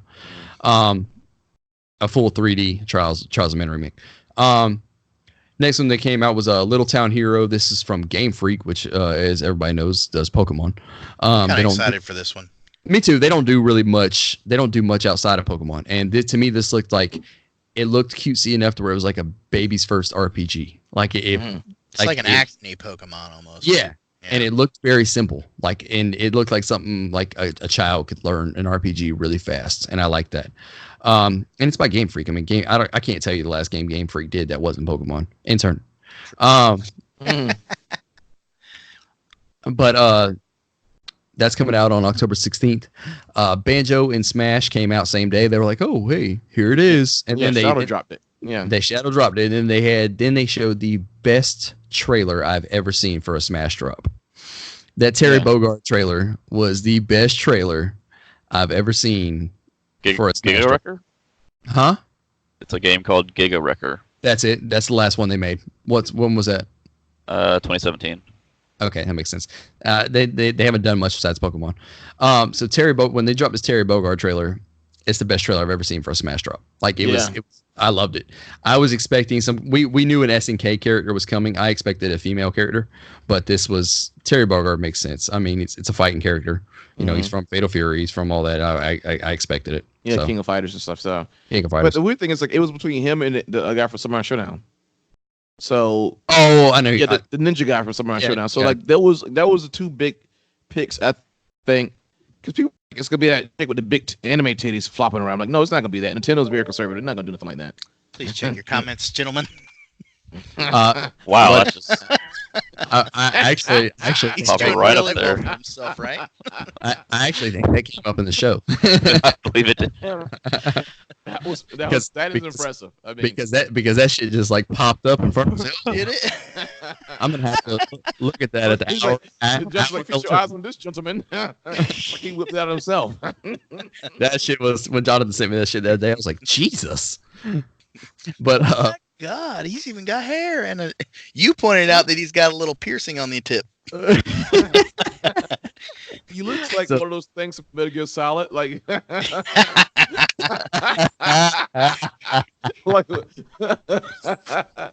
think Metal Gear Solid 4 actually definitely goes to I guess Metal Gear Rising. Yeah. Eric, can you need to show your buddy that one on the show tomorrow? I definitely would show him. You show your buddy that one on the show tomorrow. That was quite hilarious. is massively. You notice he got the piercing on the tip there. He's also massively uncut, so everything is pretty soft. That is premium. You know what I mean? You got the turtleneck. Got the turtleneck going pretty strong there. That is definitely a Super Kirby clash. With his length and that sucking power he's got, I bet he's a happy motherfucker. So Terry Bogard will be in Smash in November. They also announced that. Nice cutaway. You're welcome. I try to segue. I try to get away from. You also noticed there. They also said there will be more. So there's 5 fighters in the battle pass. They also said they're going to be bringing another battle pass out, which is just more money for them. I mean, that makes sense to them to do, but if I don't know if you watched the ending where Sakurai was out there showing Banjo and his attack stuff. So, did you guys watch that at all? I didn't watch that one. No. Nope. That motherfucker looks so tired, bro. He looks like Nintendo just keep telling him to keep going. That bitch looked like he slept in 4 or 5 years. Like he's hurt. He's like, all right, yeah, we'll keep going. But he's playing when he's playing with 2 controllers, 1 in each hand, and he's playing with. It's fucking cool to watch him play. But anyway, so they announced another battle pass that'll be out for that. They showed some Link's Awakening. That's coming out September 20th, very soon. Dragon Quest 11S 920. It's coming out September 27th. Deadly Premonition 2 was shadow dropped, and that'll be on. Not shadow dropped. I'm sorry. It'll be coming out in 2020. Deadly Premonition. The first game they dropped the shadow dropped the first game on 9/4, which is Deadly Premonition, the first game, but they called it Deadly Premonition Origins. Divinity Original Sin 2 was dropped on September 4th as well. They shadow dropped that. That's a big one. I think I might be actually my place to play this. They also have integrated Steam saves, so it's cross save with Steam. That's so nice. you can leave. So I heard some people saying like they were playing on the PC, leaving the house, taking the Switch, and continuing as going from there. Yeah. So I thought that's really cool. Yeah, I like that. Doom 64 on November 22nd. That's pretty big. Pretty awesome. Yeah. I like Doom 64 a lot. A new IP called Rogue Company that's dropping in 2020. They didn't show much information on that. Of course, they showed a bunch of Pokemon Sword and Shield on November 15th. I'm waiting for that. By myself and my daughter that. There's a lot of gameplay in there. The new Pokemon. They showed a new Pokemon. Which made me realize they're just starting to run out of ideas for new Pokemon. Yeah. They don't play like to people anymore for the adults, with the Charizards and the scarier Ghastlies and things like that. It's kids. I mean, now they're just mainly doing the whole kid thing. And this, what was this new Pokemon called? This new one's called oh man, where Adam? What's the new Pokemon? Oh, here it is. It's Poltegeist, and it's a ghost teapot. And then they also showed Aren't they changing ghost type to poltergeist type as well? I haven't heard that. I haven't heard anything about that now. So that'll be fun. I'm waiting on that. Me and my daughter will be playing that. The next one, which I figured was what they were going to end with. I thought they were going to end with this about putting SNES on Switch. I mean, this was, and it came out the day after, which was 9/5. Has anybody tried this out yet? I have actually. How's it doing? Same thing as the same thing as the NES? Same thing as the original Nintendo. I guess you got to download a separate app. Separate app actually, which is actually okay with me because I'm okay with that. Yeah. I mean, because I would hate for them both being the same as that thing. You have to tab between them or something, but but they still have the same features. The rewind feature, you can rewind games. You can got checkpoints and stuff. So if you play like the Nintendo games, definitely familiar. So it's not a big deal. I mean, you'll definitely enjoy it. This is a place I can finally go play Super Metroid. I can finally go play it. I've never touched it. And I can finally go play it. I think I can play it again now because it's been like I beat it when I'm like my childhood, but I forgot everything. So I definitely can play it again now. I told you last week, Sam really destroys Metroid. Like I put her on there the other day, and she got right through it. Like she hadn't even skipped any fucking time. Like you can't play Assassin's Creed, but you can beat Metroid. Who does that? So certain people can. I mean, that's the thing. Like I like Metroid has been a series. Like I've always said, Metroid and Tomb Raider are my two favorite series, or two series that I've never been into, but always wanted to get into. Yeah. Like it's my two favorite series. I've never been able to. So this might be my chance, because everybody always tells me you can start with Super Metroid. Just start with Super Metroid. Go play that, and then you can play the rest of them. Yeah, and here's the funny thing about that as well. You know, I mean, it's funny because you can definitely find the original Metroid as well on the NES app. Yeah, so you can go back and play that one. But I mean, it's the thing about Metroid, they didn't know Samus was going to be a girl. Like at the very end, it was like, I'll make it a girl. So the original Metroid, they just never they laid onto that at the very end. I'm really excited. I saw Breath of Fire is going to be on there, and I love that RPG. And I never tried to online multiplayer, so that'd be good. Really? Really? You just gonna blow into the mic there, Adam? Yeah. Blow right into the mic or in the face. Blow right into it. You can't just put your mic up and blow out right into the mic, huh? Do one of these actions. You see how the sound's kind of muffled a little bit? Yeah, that's how see, look at that. Look at that. Like in 2K, blow it up into like the sky. Yeah. Who's the guy that's gonna blow the chalk up to the sky? You can't puff O's, Adam. You can't puff O's. I can puff one O, and that's about it. Fucking rookie. Then she got to wait 15 more minutes. Fucking rookie. You need to smoke the good stuff. Ain't that right there, John Boy? I don't know what you're talking about, bro. Nick. It's like day one of your marriage, like day of your wedding. You're like, okay, 0 days left. Like it's so lame. He's gonna be double fisting those vapes. You should. Adam, you should do that. Like as soon as you say "I do," you should blow one single puff of O, and that'll be your 0, and that'll be your minute of. That's your last minute. That's your last minute. You're gonna be waiting in that aisle for like 30 minutes. So I need you to hold your breath real good. Yeah, suck it in beforehand.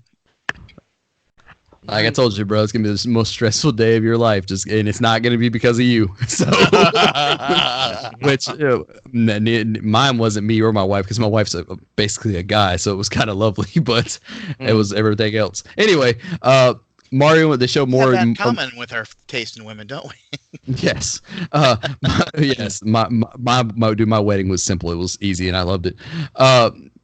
Next was Mario and Sonic at Tokyo Games. I can't wait for this one. I love these. A lot of people don't. I love these. These are wonderful party games.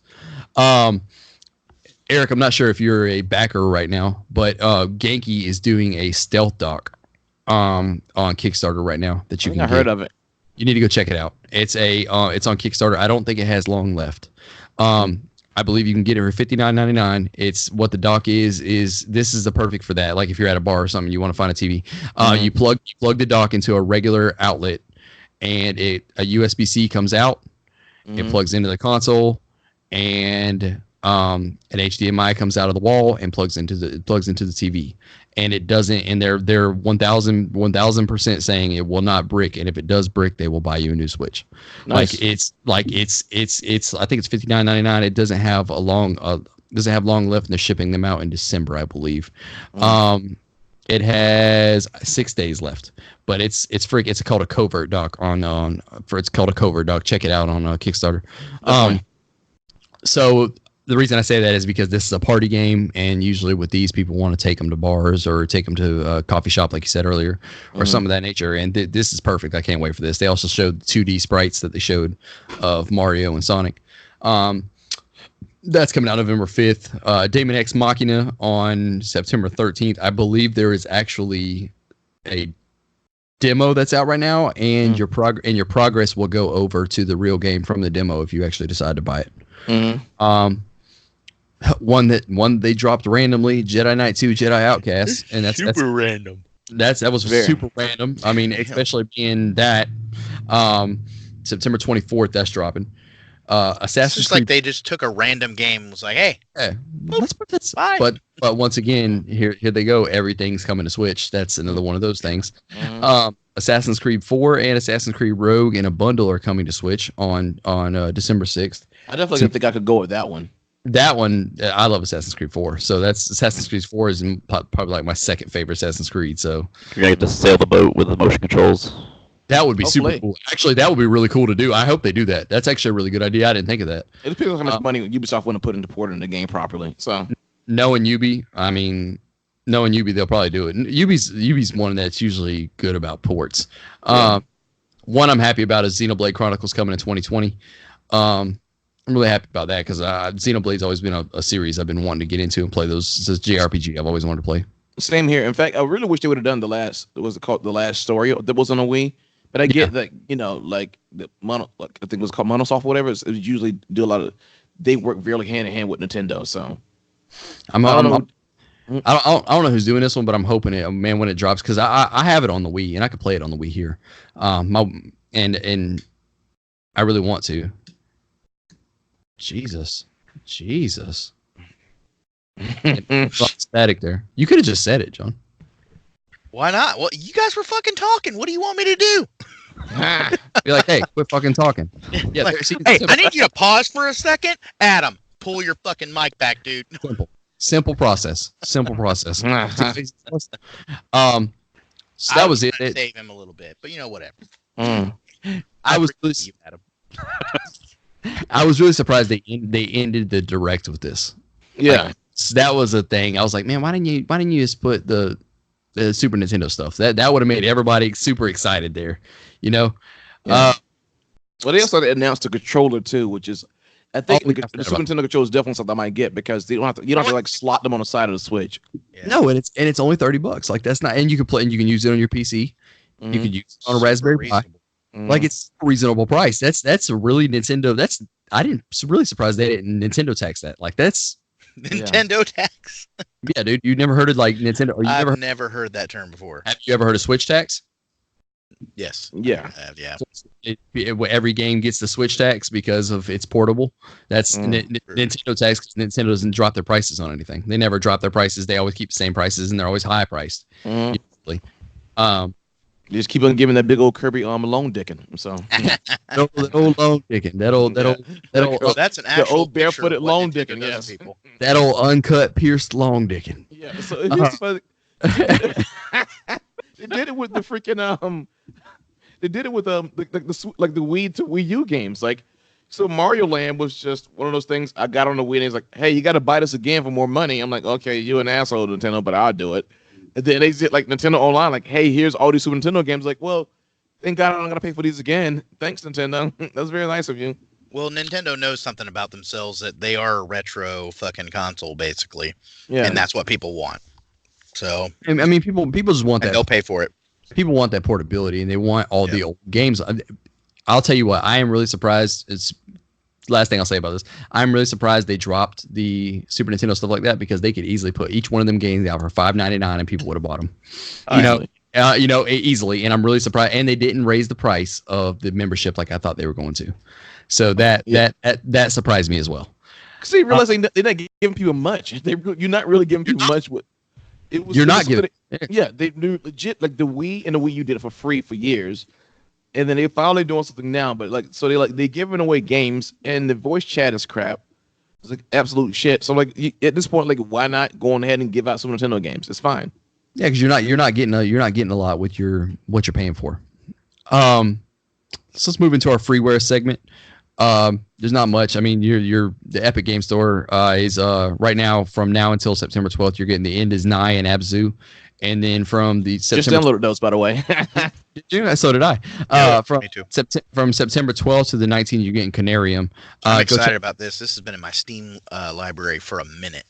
So not wish list. I'm sorry, wish list. Well, you're getting those. I get it for free. So what? You get those free. I'm telling you, that's why Epic Game Store people complain all they want to. I don't care about exclusivity. Do your thing, baby. Pay them. Pay some good stuff. I mean, Epic. I mean, I think the thing is like Steam's got to step up at this point, because. And Epic told them like, if you match our pricing for developers, we will stop doing this. And and Gabe knew. I was like, no, we're good. I'm gonna just be a fat asshole and just keep doing what I'm doing. And bad part about it is there's some people that love Steam, and I understand people loving Steam. It's been the only thing been around for a long time, but people got to look at that. Yeah, that's what happened. Yeah, it's the abuse of power. It's like you need competition. Yeah, people. What people aren't looking at and what people don't care about is like. Some of these developers are indie developers. Like they don't make a lot of money off this. Like, so somebody to say, hey, Epic to come in and say, "Hey, we'll give you let me give you this amount of money so you don't have to worry about refinancing your house to do this." Yeah, I'm gonna do that.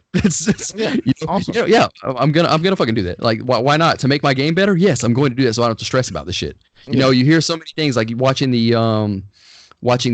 indie documentary where Evan McMullen and them are talking about making Super Meat Boy and what's his name's over there talking about making Fez and all of them, you know, watching them and talk about how much stress they went through and all that shit. I'm like, God, man, this shit's crazy.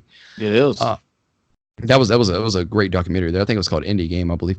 Let's move on to our new releases. Once again, we'll go 1, 1, 1, and 1.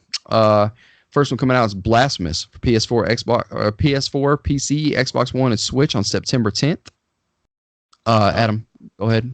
eFootball Pro Evolution Soccer 2020 on PC, PS4, and Xbox One, also dropping on September 10th. My bad, I forgot to tell you we didn't. I'm for some reason I was going to tell you guys we were going to go simultaneously, but clockwise, but you guys can't. I'm sure all of our screens are different, so Yeah. See my screen. So go ahead. Jump in and just jump in. Go ahead, John. Gears 5 is coming out on PC and Xbox One September 10th. But if you have Game Pass, it's out right now. All works, and I do have it, and I should be playing it soon.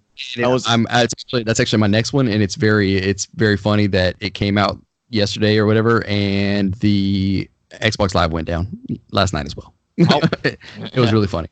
So I think this rate is like post. Is this Greedfall for PC, PS4, and Xbox? Yeah, man, you need to check that out. Yeah, so for September 10th as well, same day as Gears. Yeah, you need to check that one. It looks pretty cool. Yeah, that looks banging. I can't wait for that one. I'm actually going to try and get that one. Men of War Assault Squad 2 Cold War for PC September 12th. Borderlands 3 for PC, PS4, Xbox One, September 13th. A Switch game.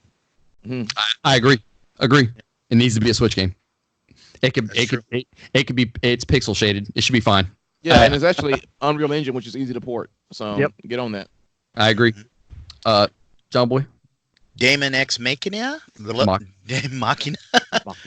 Is going to be on the Switch September 13th.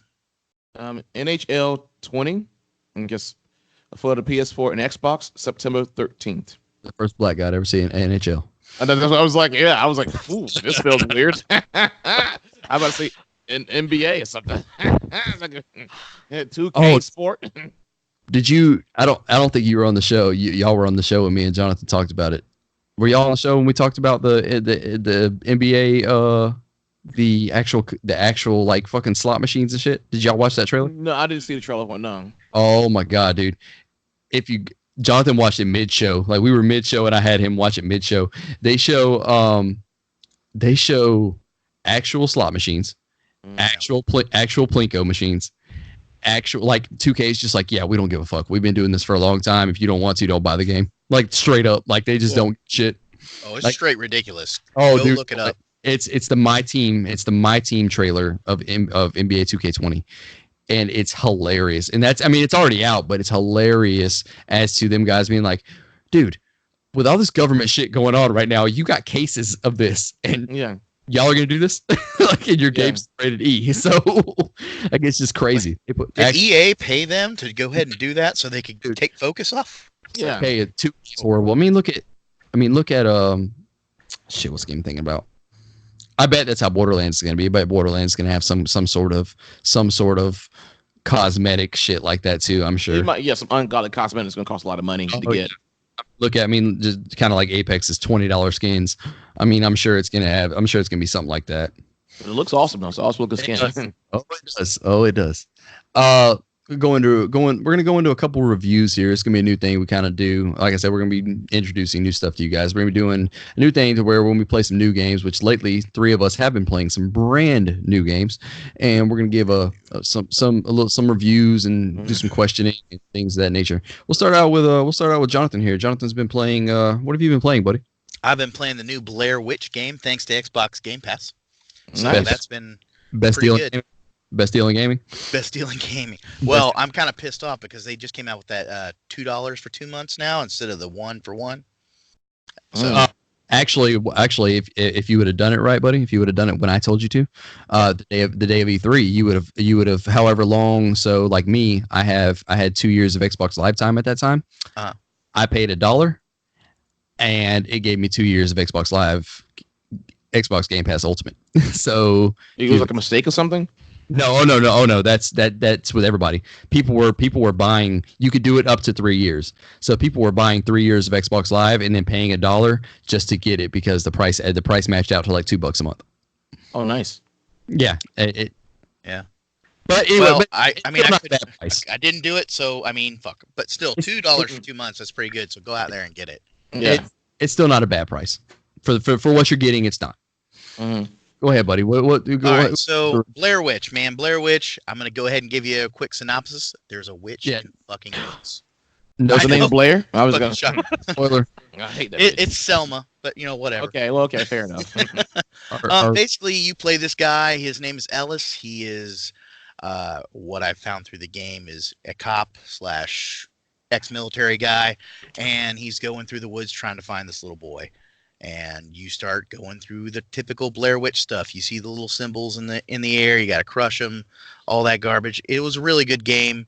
Some of it was very predictable, but that didn't take away from the game because there's a lot of jump out scare tactics. Like I was on the edge of my seat a lot of times. Make sure you dial in your darkness settings because if you try to make it too bright, it's going to take away from the game. If you're really wanting to get jumped out at, that's for sure. You want to keep it low. Definitely adds to the lore. I really loved it. I'd say how are we doing our rating system? How many Ritalin do you give this one? How many Ritalin? I'd say I'd give it at least a 9. Yeah, a 9? Straight 9 Ritalin right across the board. It's a good game. It's lots of fun, and there's just a lot of good mechanics in it. Some of it's painstakingly slow, so just kind of push through it. Like I walked with a dog for 20-30 minutes. Yeah, you didn't say about how you have the best dog ever. I mean, the dog's Bullet's awesome. Bullet's awesome. But he pissed me off. He'll take off on you in a matter of minutes. Well, you gotta make sure your commands are good because you have to tell him to stay close and all this other garbage. I did. That bitch still took off on me, little fucker. I didn't really find too many problems with the game as far as like bugginess or anything like that. It definitely, what they do is you're walking through the woods and you'll get turned around, or you will turn around and the path that you were on just disappears. Yeah. Or you'll walk in circles for like 20 fucking minutes trying to find something. It gets a little frustrating. I'm not going to lie. I looked up a few things to do in the game online, but yeah, it was a good game. It was really good. There are multiple endings. There's like 4 or 5 endings. Is there? So, yeah. I'm questioning all bad, right? That's what I'm assuming. I mean, some of them were like, I just YouTubed the shit. I'm not gonna go back and play. Man, the thing about Blair Witch is like I never understood. Like I watched Blair Witch when it came out when I was a kid, but I just never understood it. I understood the witch, but they kind of really never ever showed the witch kind of thing. It was kind of like you just had to think she was there. Yeah. The cool thing about that is like I think when it's a UCF Orlando project, so I guess that's one thing for me to be excited about being in Orlando. But it's one of the movies I saw because I knew it was just scary. They didn't do like really jump scares and stuff. So, but the part 2 of that was kind of like crap, like was shitty. So yeah, that's what I heard. Got to see part 2. I've never seen part 2, but I definitely seen the first one was good, and then some movie studio got a hold of it and just ruined all the magic behind it. So I was a little kid when I first watched Blair Witch. Like I'm sure some of us were when we watched it, but Adam wasn't born. I wasn't even born yet. Well, it scared. I remember it scaring me because I remember my uncle going, "Well, this is a real story, right? Oh yeah, it's real." Do you guys remember that bullshit? Oh no. There was the rumor that it was college. Oh, that was real. That it was real and all. Yeah, I remember. Shit. I remember hearing that. Well, I think I don't even, was I in? I forgot where I was, middle school or elementary school, but I remember somebody telling me it was real. Yeah, and it was just a camera. Somebody with just really did good with the camera. Yeah, so yeah, they were smart. I mean, it was a smart move. I read somewhere it was like a 35-page outline of the script, and that's all they did. And they just went out in there and just started filming. And they probably paid a total of $40 for the film. Probably. and made millions. Mm-hmm. Yeah, because it came out in theaters, right? Blair Witch, original Blair Witch came out in theaters. Mm-hmm. And this, I believe this one is canon. I believe they said to the Blair Witch timeline. I believe they said this game I think they did say that. There's a lot of cool lore elements in it. If you're really paying attention, you want to like figure out why they're standing in the corner with their head in the fucking corner and also their bullshit. And Your dog is super helpful in the game. Like I've played through a quarter of it. I haven't beat it, but I played through a quarter of it. And your dog is super helpful. Like the dog shows you where all the monsters are and kind of gives you. You just got to kind of pay attention to where Bullet is at all times. I enjoyed what I played of it. how you take care of your dog also directly affects the endings. So, got to give him some treats, probably. yeah, there's 3 treats that you can give him. I think there's specific times you have to do it or something like that. I didn't research that part, but We have nor could I find it. Well, what it felt like to me is like your character has PTSD. So That's exactly right. So your dog is there as your partner and to help you. And when your dog runs away, if Bullet gets too far away from you, you can tell like the anxiety in the character is starting to get bad because he just starts flipping out. This really started to affect me too, because that's one of the first things that really made me fall in love with the game is just realizing, oh shit, this is a PTSD thing. Like he's blurring out, he's getting good, and I'm like, oh, that hits kind of home a little bit. Like this is some interesting stuff. You know, they talked about his cop life and things that happened that caused him to have PTSD. I didn't relate to the military as much, but still, it was interesting. I'll say you probably could relate to a little bit of the cop stuff. Yeah. I'm sure. Yeah. So the psychology of it really, like, I love that in games. I think that's one of the coolest elements is to like with Sinuous Sacrifice. You know, one of my favorite games of all time. Still haven't beat that yet. Dude, it's probably sit down, play the 12 hours of it. Probably one of the best games I played of all time. Ninja Theory became one of my favorite developers because of that. Like the game, the way they did psychological horror and schizophrenia, and the way and make sure in the game in the extras menu there is a documentary on it. Watch the documentary because the documentary tells you about how they did it and why they did it, and just to show. And they actually went into schizophrenic like housings of people to watch them and to talk to them, and they help them. Like it's so fucking cool. Nice. I got 2 recommendations, especially for that game, is wear your headset. Oh yeah, headset right in your ears. You know, there'll be alternating sounds or people whispering and stuff. Right or left, just like this. This game was definitely made for VR, in my opinion. Like it should be played that way. The mechanics and the puzzles are pretty simple. This game is just for the story. You know, you're not there to do some amazing puzzle. Yeah. No. And it's not for the story. And it's not massively hard. The combat's all flashlight, like Alan Wake type stuff. So it's not. And the combat is just that's super easy. The flashlight is not even difficult. The whole time you just literally point it at the part and you're done. The monster or whatever. So, and there's not a lot of that. There's only a few times where you use it. So it's mainly just a movie and that's a game. But it was from the little quarter I played in. It was really good. Anybody? It draws you in though. It does. It really sucked. Like that's what they do really good. And there's some boring elements to it, but it sucks you in there. You feel like you're in the game. So they did a great job with that. How likely am I to pee my pants while playing this game? It's not really, in my opinion, it's not creepy scary, but it's definitely like, holy shit, fuck, Sam. I was playing with the lights off, obviously, last night, and Sam just kept creeping up behind me and staying there and watching the game. And I'd catch her out of the corner of my eye, like, fuck, shit, God! You know, and I'd yell at her, like, get the fuck out of here! What are you doing? Leave me alone! But whatever. But yes, that you're getting a lot of, like, oh, shit, fuck, damn, you know. How long is this? I'd say, I mean, they said about 6 hours. It really depends on how you play the game. I'd say 6 hours was a good estimate if you're just playing through it and enjoying the story. So you could do it in a sit down if you wanted to. Oh, absolutely. If you really powerhouse through it and you kick in the elements that you need to do to trigger the sequences, you'll be fine. Yeah, you can do it real quick. You know, there's like you have to look at words on the wall. Sometimes it registers that before a sequence would start or something like that. So, like I was walking with the dog for a long fucking time trying to figure out when the sequence would start where I can start passing out or doing whatever. And you have to look at things or whatever. I got to the part of slight spoiler. I got to the part of where I'm at right now where when you first walk into the cave and you pass out in the cave. That very first time. That's the first time, and the witches in your ear. Like, yeah, it definitely. If you're gonna play it, guys, play it with a headset. Like hearing it in your headset's like crazy. Like you think somebody's behind you the whole time. Yeah, like it's the same thing with Seeing You a Sacrifice. Eric, if you go do it, man, make sure you do it with a headset on, because if you do it, like I'm telling you, dude, you'll start hearing shit. You're like, God damn it, man, somebody's behind me. I know it, but it's really just a game, just fucking with you.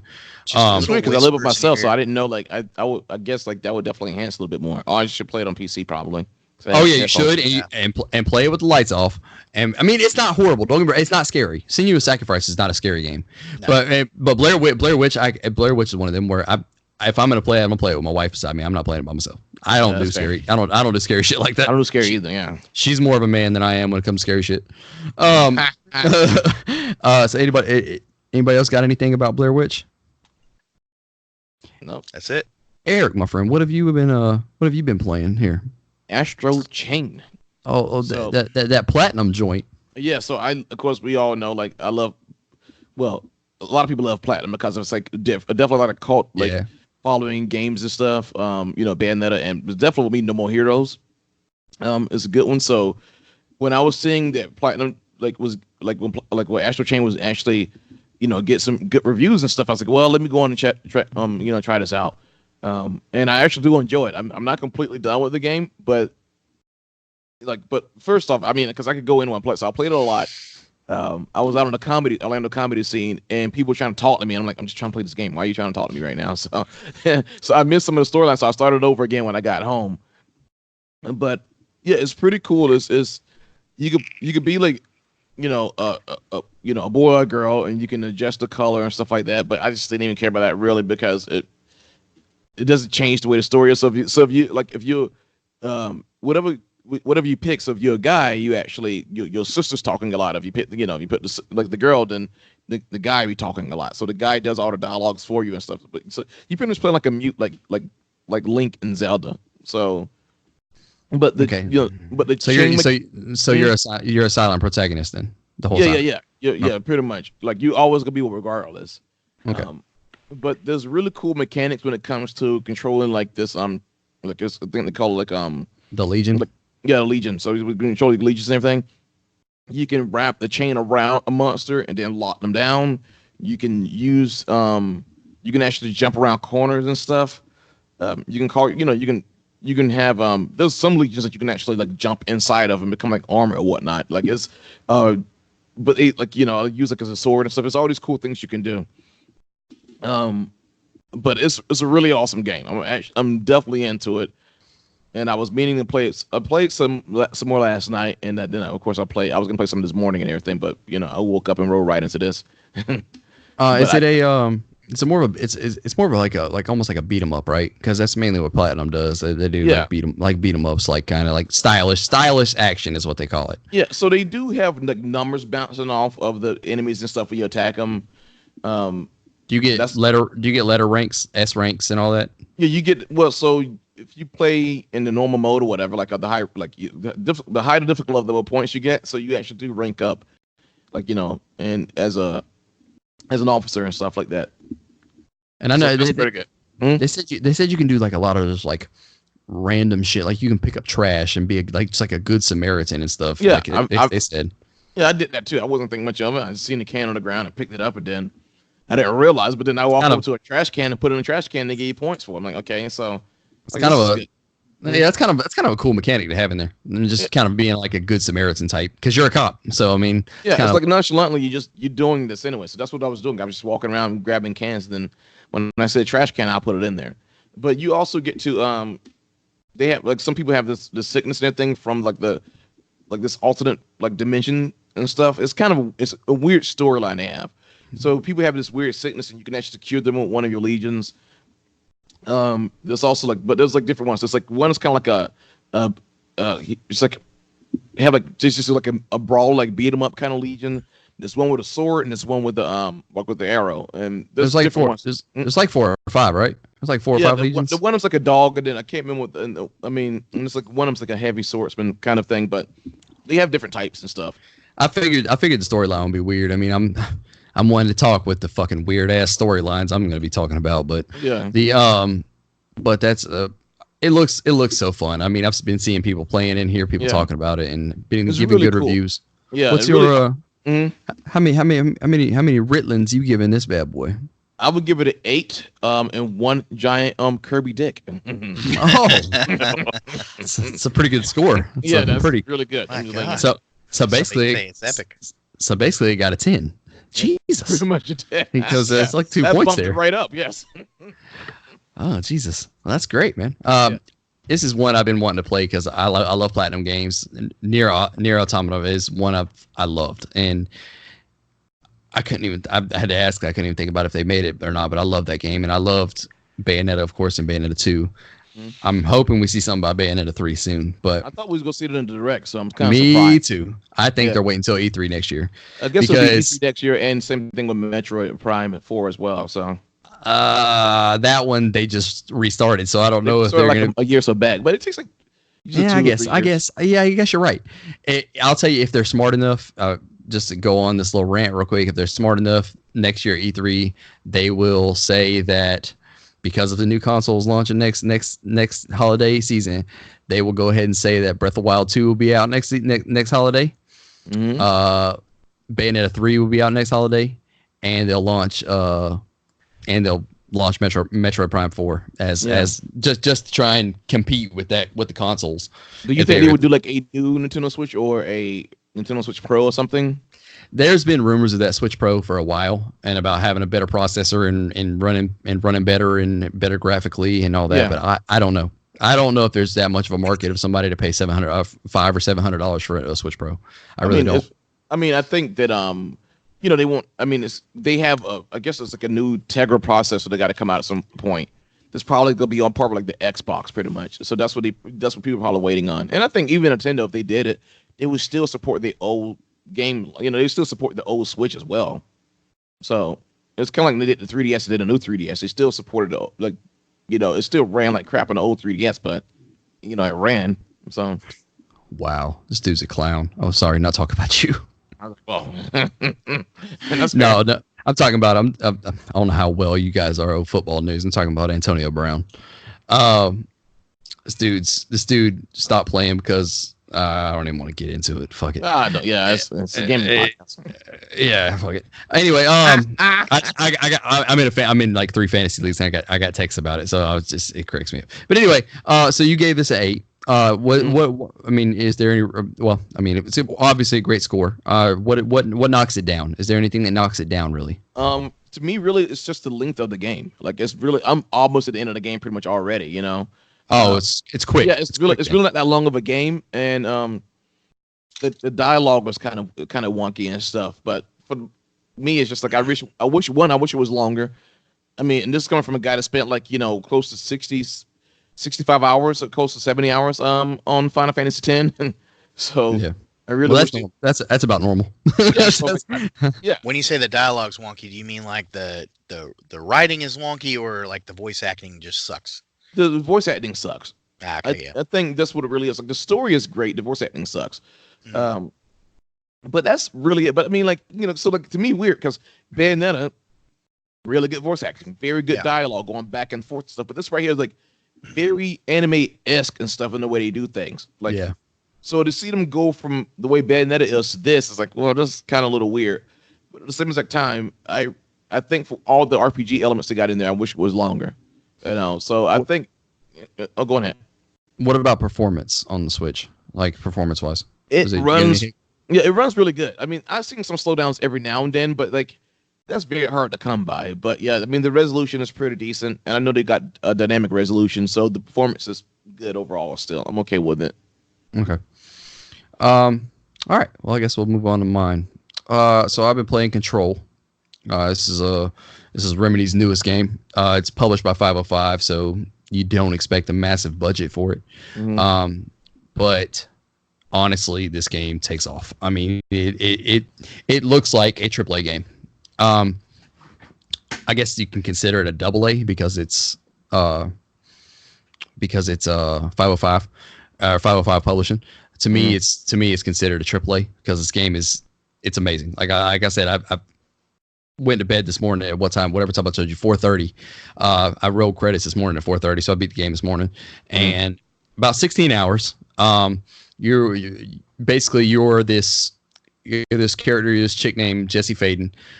You're trying to find your brother Dylan, and you walk into this place called the Oldest House. It's basically, this game is very Twin Peaks / X-Files.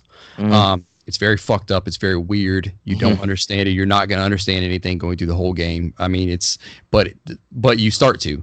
It has literally been probably one of the only games in a while where I've actually read all of the little lore, the little pamphlets, extra details about it. Yeah, the stuff that I pick up, and I advise everybody to do that. The guy that did the voice of Max Payne and also Alan Wake is, and here is his name is Dr. Casper Garling in the game. And you can tell he just has a blast with this. He kind of walks you through everything through the game, and you can tell he's like the main scientist, and you can tell he just has a blast. But anyway, basically what it is, it's like super paranatural in the game. You have certain powers. You have like 1, 2, 3, 4 or 5 powers. Your main one is obviously it's one called telekinesis, and this is literally the only power that you needed. You don't need any kind of guns. They give you a service weapon. Your service weapon can change into a couple different things. Not 7, a couple different things. It can change into a pistol, like a submachine gun, a shotgun, a grenade launcher, or like a sniper rifle type. And you don't need that. Like, to me, you don't need it. Like, you of course upgrade it and use it, but you don't need it. Telekinesis is all you need. That thing is so powerful. And if you ever wanted to feel like a Jedi, here is where you do it. Like, no Star Wars game has so far been able to do this to where this has. Like, control is the perfect reason for you to try to feel like a Jedi. Like, the telekinesis in it, I'm telling you, that's the only power I use. They have a shield, like your LB. Your LB is like a shield where it'll bring like the ground up, like concrete from the ground up, and that'll be your shield. The cool thing about telekinesis is everything in the Oldest House usually is throwable, but if nothing is in your vicinity, she'll just pick up a random piece of concrete off the ground and throw it. Nice. So anything is throwable at that point. Like I said, the game's weird. Go ahead. There's some strong words there about Star Wars there, like even better than The Force Unleashed. Oh yeah. Really? Oh yeah. Like that, like easily. You just say mechanically or like? Yeah, mechanically and feel. Like there has been no Jedi in the game area that has made you feel this way to where this has. When I say this game is amazing, I will say this is a top 5 game of the decade for me. Like, this game is as for it to be what it is, this straight gets a 9.5 for me. Like, the game is amazing. The only thing that holds it down is it's just weird and fucked up. You know, it's just hard. It's just hard to understand. The ending's kind of blah.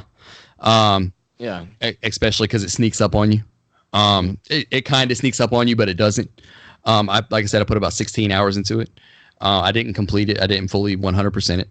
The costumes are cool. There's even a costume called asymmetrical. If you do it, I believe it's asymmetrical. It's either asymmetrical or acentennial, one of them two. I think it's acentennial.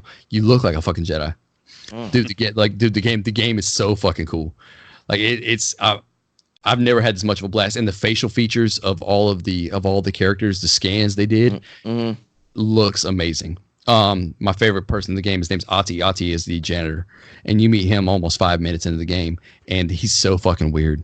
But if a piece of advice for anybody going to play, make sure to go back to the janitor office frequently, because there's a bunch of missions there that give you a lot of upgrade points. It's something I didn't really do till the end of the game, and I didn't notice, and I got like 12 or 13 upgrade points like that just because I forgot about a bunch of missions. So, and it's literally missions like, he's a janitor, so he thinks you were there to be a janitor as well. He doesn't know what's going on around him, or he does and just doesn't want to admit it. So he sends you off on these cleaning missions, like, go clean these pipes out. Go do this. It's almost like that Good Samaritan thing in National Chain. Go clean this mold. Go do this. Go do this. And I'm telling you, dude, this game's amazing. I mean, it sounds that way. What did you play it on? I played it on PC. That's right. Okay, yeah. I played it on PC. It seems like Xbox had, and like I think it was Xbox and the base consoles had frame rate issues and stuff. So. I had no issues at all. The only problems I had was load times. I I had super strong load times, but that also might be because I found out mine was not on my SSD, so that could have been my problem. I also somehow lost my save file. I don't know how that happened, but I found it. Thank God.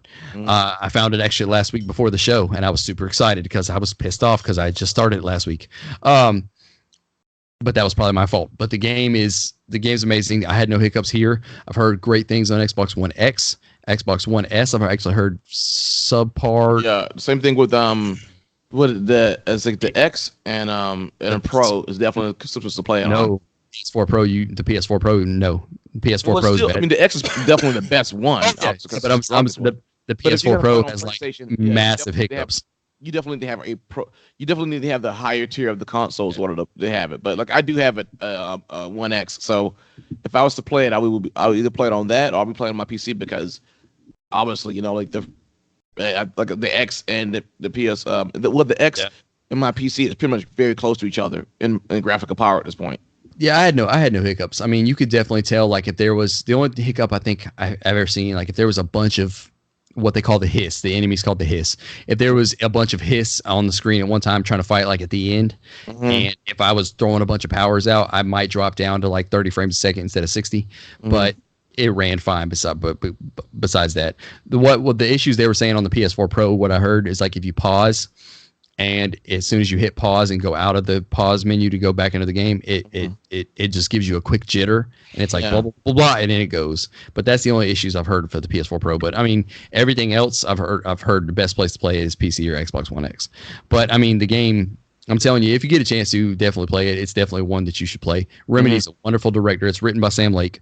Sam Lake's written I believe he's written all their stuff.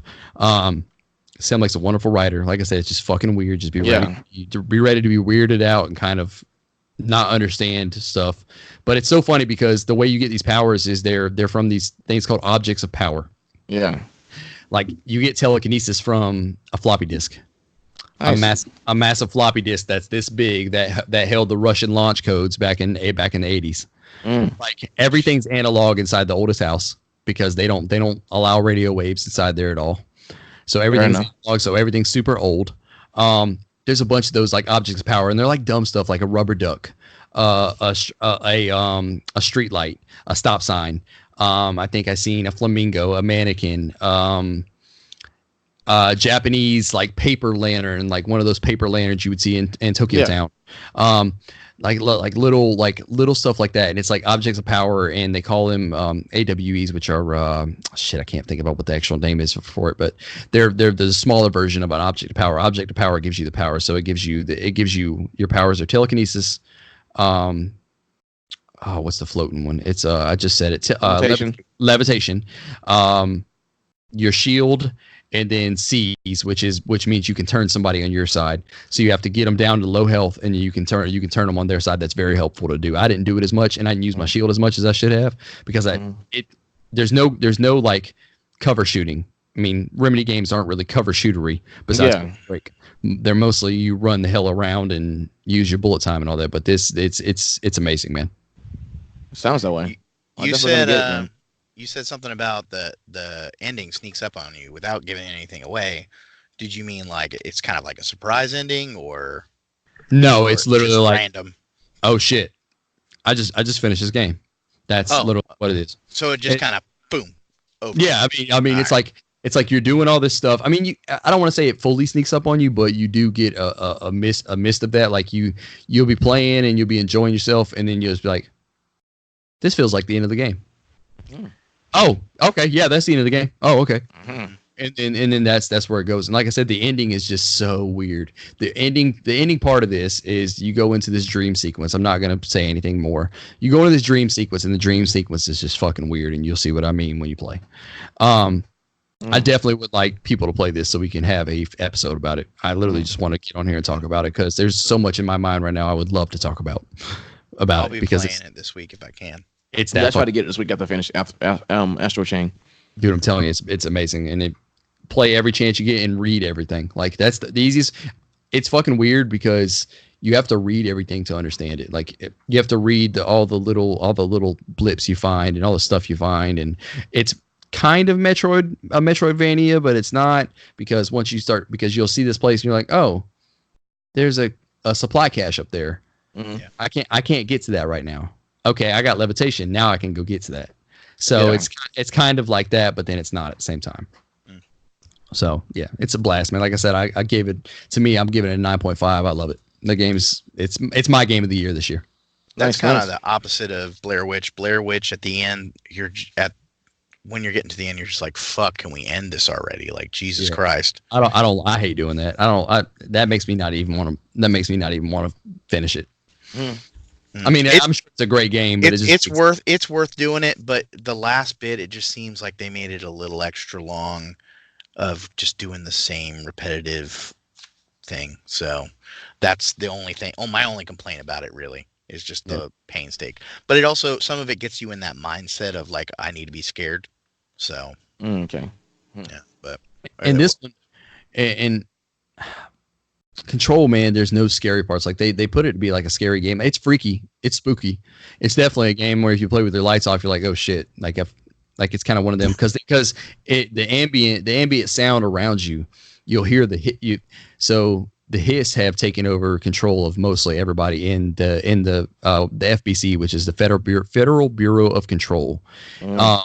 They basically control all of the paranormal. The oldest house is in New York, but nobody can see it. Like you have to, the only way you can see it is if you're looking for it. So that's how Jesse found it. And it, you'll see all these bodies just up in the air, just kind of like, what's the word I'm looking for here? Exorcist. Damn it. What do they call it when you're kind of like, possessed. Possessed. Thank you. Possessed. You see all these like possessed bodies in the air, and you hear a bunch of ambient sound, and it's them like saying the words of the hiss of the hiss and speaking that, and you hear that. And if somebody's on your right side, you'll hear something in your right headphone. If somebody's on your left side, you'll hear something in your left headphone. So it's so cool, man. It's spooky, it's creepy, but it's awesome. It's not scary at all, but it's awesome. Okay, well that's something I can do then. Yeah, it's definitely something to play, man. If you get a chance to, definitely play it. I definitely say that. All right, guys. Well, I think it's. Oh, go ahead, Jonathan. I'm sorry. I was going to ask you, is anybody playing anything else other than the games they reviewed this week? I just recently picked up Breath of the Wild for the first time. Oh, really? Geez. Yeah, that's gonna be a good 80 How hours far? gone. You fell. I told him the other day you fell into a rabbit hole, buddy. Yep. How far you gotten in it so far? I just got past the first 4 Like caves, trials. Yeah. trials. Thank you. And Oh, okay. I was on my way to Kakarika Village. Oh, so I you're just in the started. beginning. You literally just started. Yeah, did you get all the DLC as well, like the Master Sword DLC? No, and, I'll pick that up once I get further in the game. I recommend it, and I'll show you a place to get it. Alright. It's amazing, dude. Like the DLC will help you out, especially getting it at the beginning of the game, because you'll when you find stuff, you don't gotta wait for it. You can just grab it. That game's amazing, man. Like it threw me off guard. I didn't expect to like it, and I loved it. Yeah, when it came out, because it was a launch title for the Switch, so like for months I just played that, was perfectly fine with it. I just played that everywhere too. So like I would go to coffee shops, just continue to play, and then go home and continue to play it. So like I was able to sink so much time into it because of that. So Yeah. but it was weird to play that and then go to like Horizon Zero Dawn, because Horizon Zero Dawn looked beautiful but was not as technical savvy as Breath of the Wild. Mm-hmm. So I was like, man, this is very limited what I could do in Horizon compared to Zelda. I'm like, I see a mountain, I can just climb it, and then in Horizon, like, well, I can't do that. So, Yeah, but you wanted to. That's how I was in Horizon. When I played Horizon, I was like, oh fuck, I want to climb this mountain. You know, it was a beautiful game. Yeah. And I can't wait for 2. But beautiful game and a great storyline, by the way. And that was like the ending was on that was amazing. I thought it was great. I don't know if you guys fell into this trap, but when I was playing it, especially in the beginning, I just got so bogged down with the little BS that I never ended up going to one of the Divine Beasts until later. And you need to kind of break that stuff up a little bit. Oh yeah, you do. I mean, I never went Divine Beast. Yeah. I mean, I kind of went 1. I played around for a bit. 2, played around for a bit. 3, played around for a bit, made some money. 4, and then I did it like that. It was much easier that way to do it. I think I sunk 90 94, 95 hours into it. Yeah, I think I got well over 100. I think for me, I honestly. think and the bad part about it is I can still go back and do shit in the game. Yeah, I still got all the DLC I got to do. So I've only unlocked a little bit of the Master Sword, but there's definitely unlocking all the Master Sword and then one of the last quests they put in there as well that I didn't do. So yeah, game's definitely a blast. You'll enjoy that, Adam. Y'all playing anything else, gentlemen? Just mobile games. I told you the other night, Stranger Things, the mobile game. That's actually really fun. I really enjoyed it. I would recommend picking it up. yeah, It's a little tap RPG, but it's got a lot of cool elements in it. So. yeah. For me, honestly, I think I finished. So even though I was playing Astral Chain, but I got to go back and finish Final Fantasy X. So I finished that.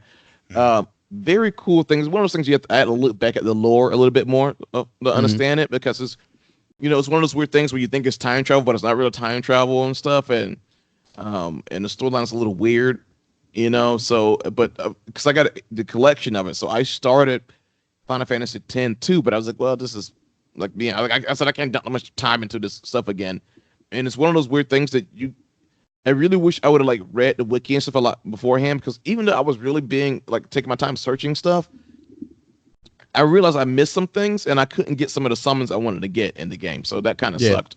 But I did have plans to go back and I think I have like a ton of games on Xbox I wanted to finish. So I'm trying to get to the point where I stopped buying new games, but I'm gonna get Control now, obviously. But I was trying to stop buying new games. And just go back to the old stuff, because you got Gears coming out soon.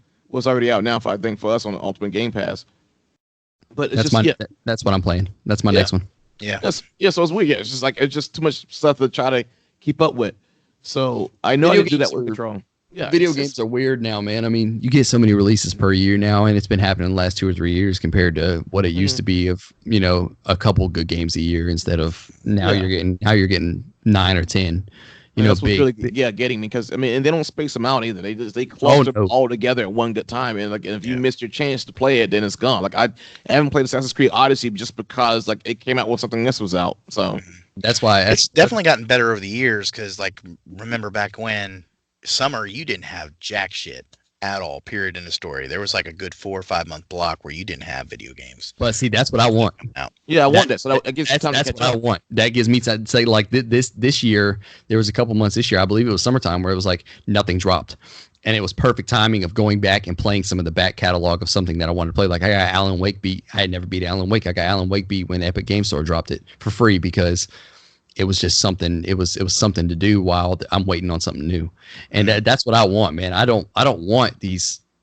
I'm not saying give me 2 months. I'm saying give me like a month in the summertime, and you just not dropping shit. Yeah. That way you just give me time to play. I can play 2 or 3 games, or maybe one in that midst, and I'm okay. That way my back catalog is not just because everybody that's a real video game person has a back catalog, and it's usually super high. So it's usually like my Steam library right now. Shit, my Steam library is like 200 games. Yeah, that's my Steam library. That's my Xbox library and my PS4 library. I got a stack of physical games right now that I still have not touched in the last year or two, maybe. Jesus, it's horrible, man. Yeah. Stupid. Anybody else playing anything else? No, I don't think so. Mobile, I picked up Pokemon Masters. Did you? Oh yeah, I picked that up. I played a little bit of that. Fun little game. It's a fun little game. Time. It's good to kill some time. I was telling Jonathan the other day, he was talking about Stranger Things. I don't do much mobile, so it's hard for me to get into a mobile game because I don't do much mobile. Yeah, so I mean, Pokemon Masters was a fun little experience though for what they did. I think the way they did it differently was cool. I like the way they didn't. You're not looking for Pokemon at that point. Now you're looking for trainers. So that was a cool experience. All right, guys. Yeah, just get a battle and it's a blast. Mm-hmm. So I think that's pretty much going to end us up here, guys, and end the show. Eric, thank you for coming on. No problem, man. Thanks for having me again. Enjoy it. We need to get more on this crossover episode and see when it happens, because I got a feeling. I don't know if we can Skype in, or we may have to slide out there, or however. But we need to work on it. Yeah, if it's going to be one of the things you slide through on a Sunday, we could definitely make it work. I mean, I do have plenty of exotic liqueur beverages, and I can show you my game collection, and it'll work out. But the studio definitely will be a lot like easier for you, But I know you're like only an hour away, so Yeah, we're not far, and I mean it would be nothing to carpool. I mean we could take a ride out there. We definitely need to get that done because it'd be easier in a studio environment. I know y'all don't do video over at y'all's, do you? We very rarely do it. I mean, even then, it's kind of it's like it's kind of a weird house, but when we do it, it's mainly because people like in our podcasting network family, and we do that right there because they're like in Connecticut or New York or something, Vegas or whatever. So we have to go that route. Yeah, so. I think that's the only thing we do video. So, but I mean, it wouldn't hurt us to not do it for a week. But I mean, if we could, we could. If we couldn't, we couldn't. It wouldn't hurt us. And what I was thinking was I can do it in such a way that I have my camera here, but I would get another camera for my other computer because I have two computers in the office we use for the podcast. So it could be one of those things where me and my co-host are both wearing headphones, both talking into speaker like this. So. Okay, definitely make it work. I have a Yeti that does the group scene recording too really well, so I can bring that over if you guys don't have anything. Yeah, I mean definitely if you have something like that, that's cool because we looking into doing video at some point as well, so that would be good. I mean, we both I have the Logitech C920 here. It's a pretty solid webcam. So I mean, if we need to, we can bring stuff. Just let us know. But we should definitely look into getting it. The only thing we need to do is set up a day and calendar it so I can take it off work because I work Sundays. So that would be the only thing that would need to happen. So we really should get to talking about that. Yeah, we definitely should. We could text back and forth about it. Honestly, talk more about it off air, make it work. All right, man. All right, guys. Well, remember to check us out on what's that store called? iTunes? Remember to check us out on all your podcasting services, iTunes, Spotify, iHeartRadio, Stitcher, TuneIn. I believe I got them all. Google, I believe I got them all this time. I'm doing pretty good with that. Also check us out on youtube.com/ADHDgamer and facebook.com/ADHDgamer. Please show us sling us a like there and sling us some ratings, and also go check out the Offensive Line, which is Eric's podcast. Eric, you want to go ahead and plug that? Yes. So Offensive Line every Sunday. We release an episode every Sunday, pretty much. Me and my co-host Zach, we do a lot of local comedians and podcasters. So, of course, I've been doing comedy for well over 10 years. My buddy's been an actor and stuff, so we get together, talk about movies, things going on in our life and stuff. But we're pretty much no holds barred, anything goes. So it's a hilarious little podcast, and if you hear them take any dead air or anything, it's probably because they're taking a shot. So it's a hilarious little podcast. I do have some Jameson, so that's the spirit. It doesn't burn at all. So you'll enjoy it. It's a 5-star podcast. Oh yes, it is. It is. I rated it. He subscribed. He subscribed. There you go. See, you got a subscriber out of it. Look at that. See, this works. Advertising I'm works. Like you. I'm starting to come around. It's definitely something. I rated it last week. I definitely enjoyed it. Yeah. So yeah, you guys check that out and make sure to check us out on all the podcasting services and YouTube and Facebook. And until next week, ADHD gamers, guys, it's been fun. Later, ADHD gamers. See you, Holmes.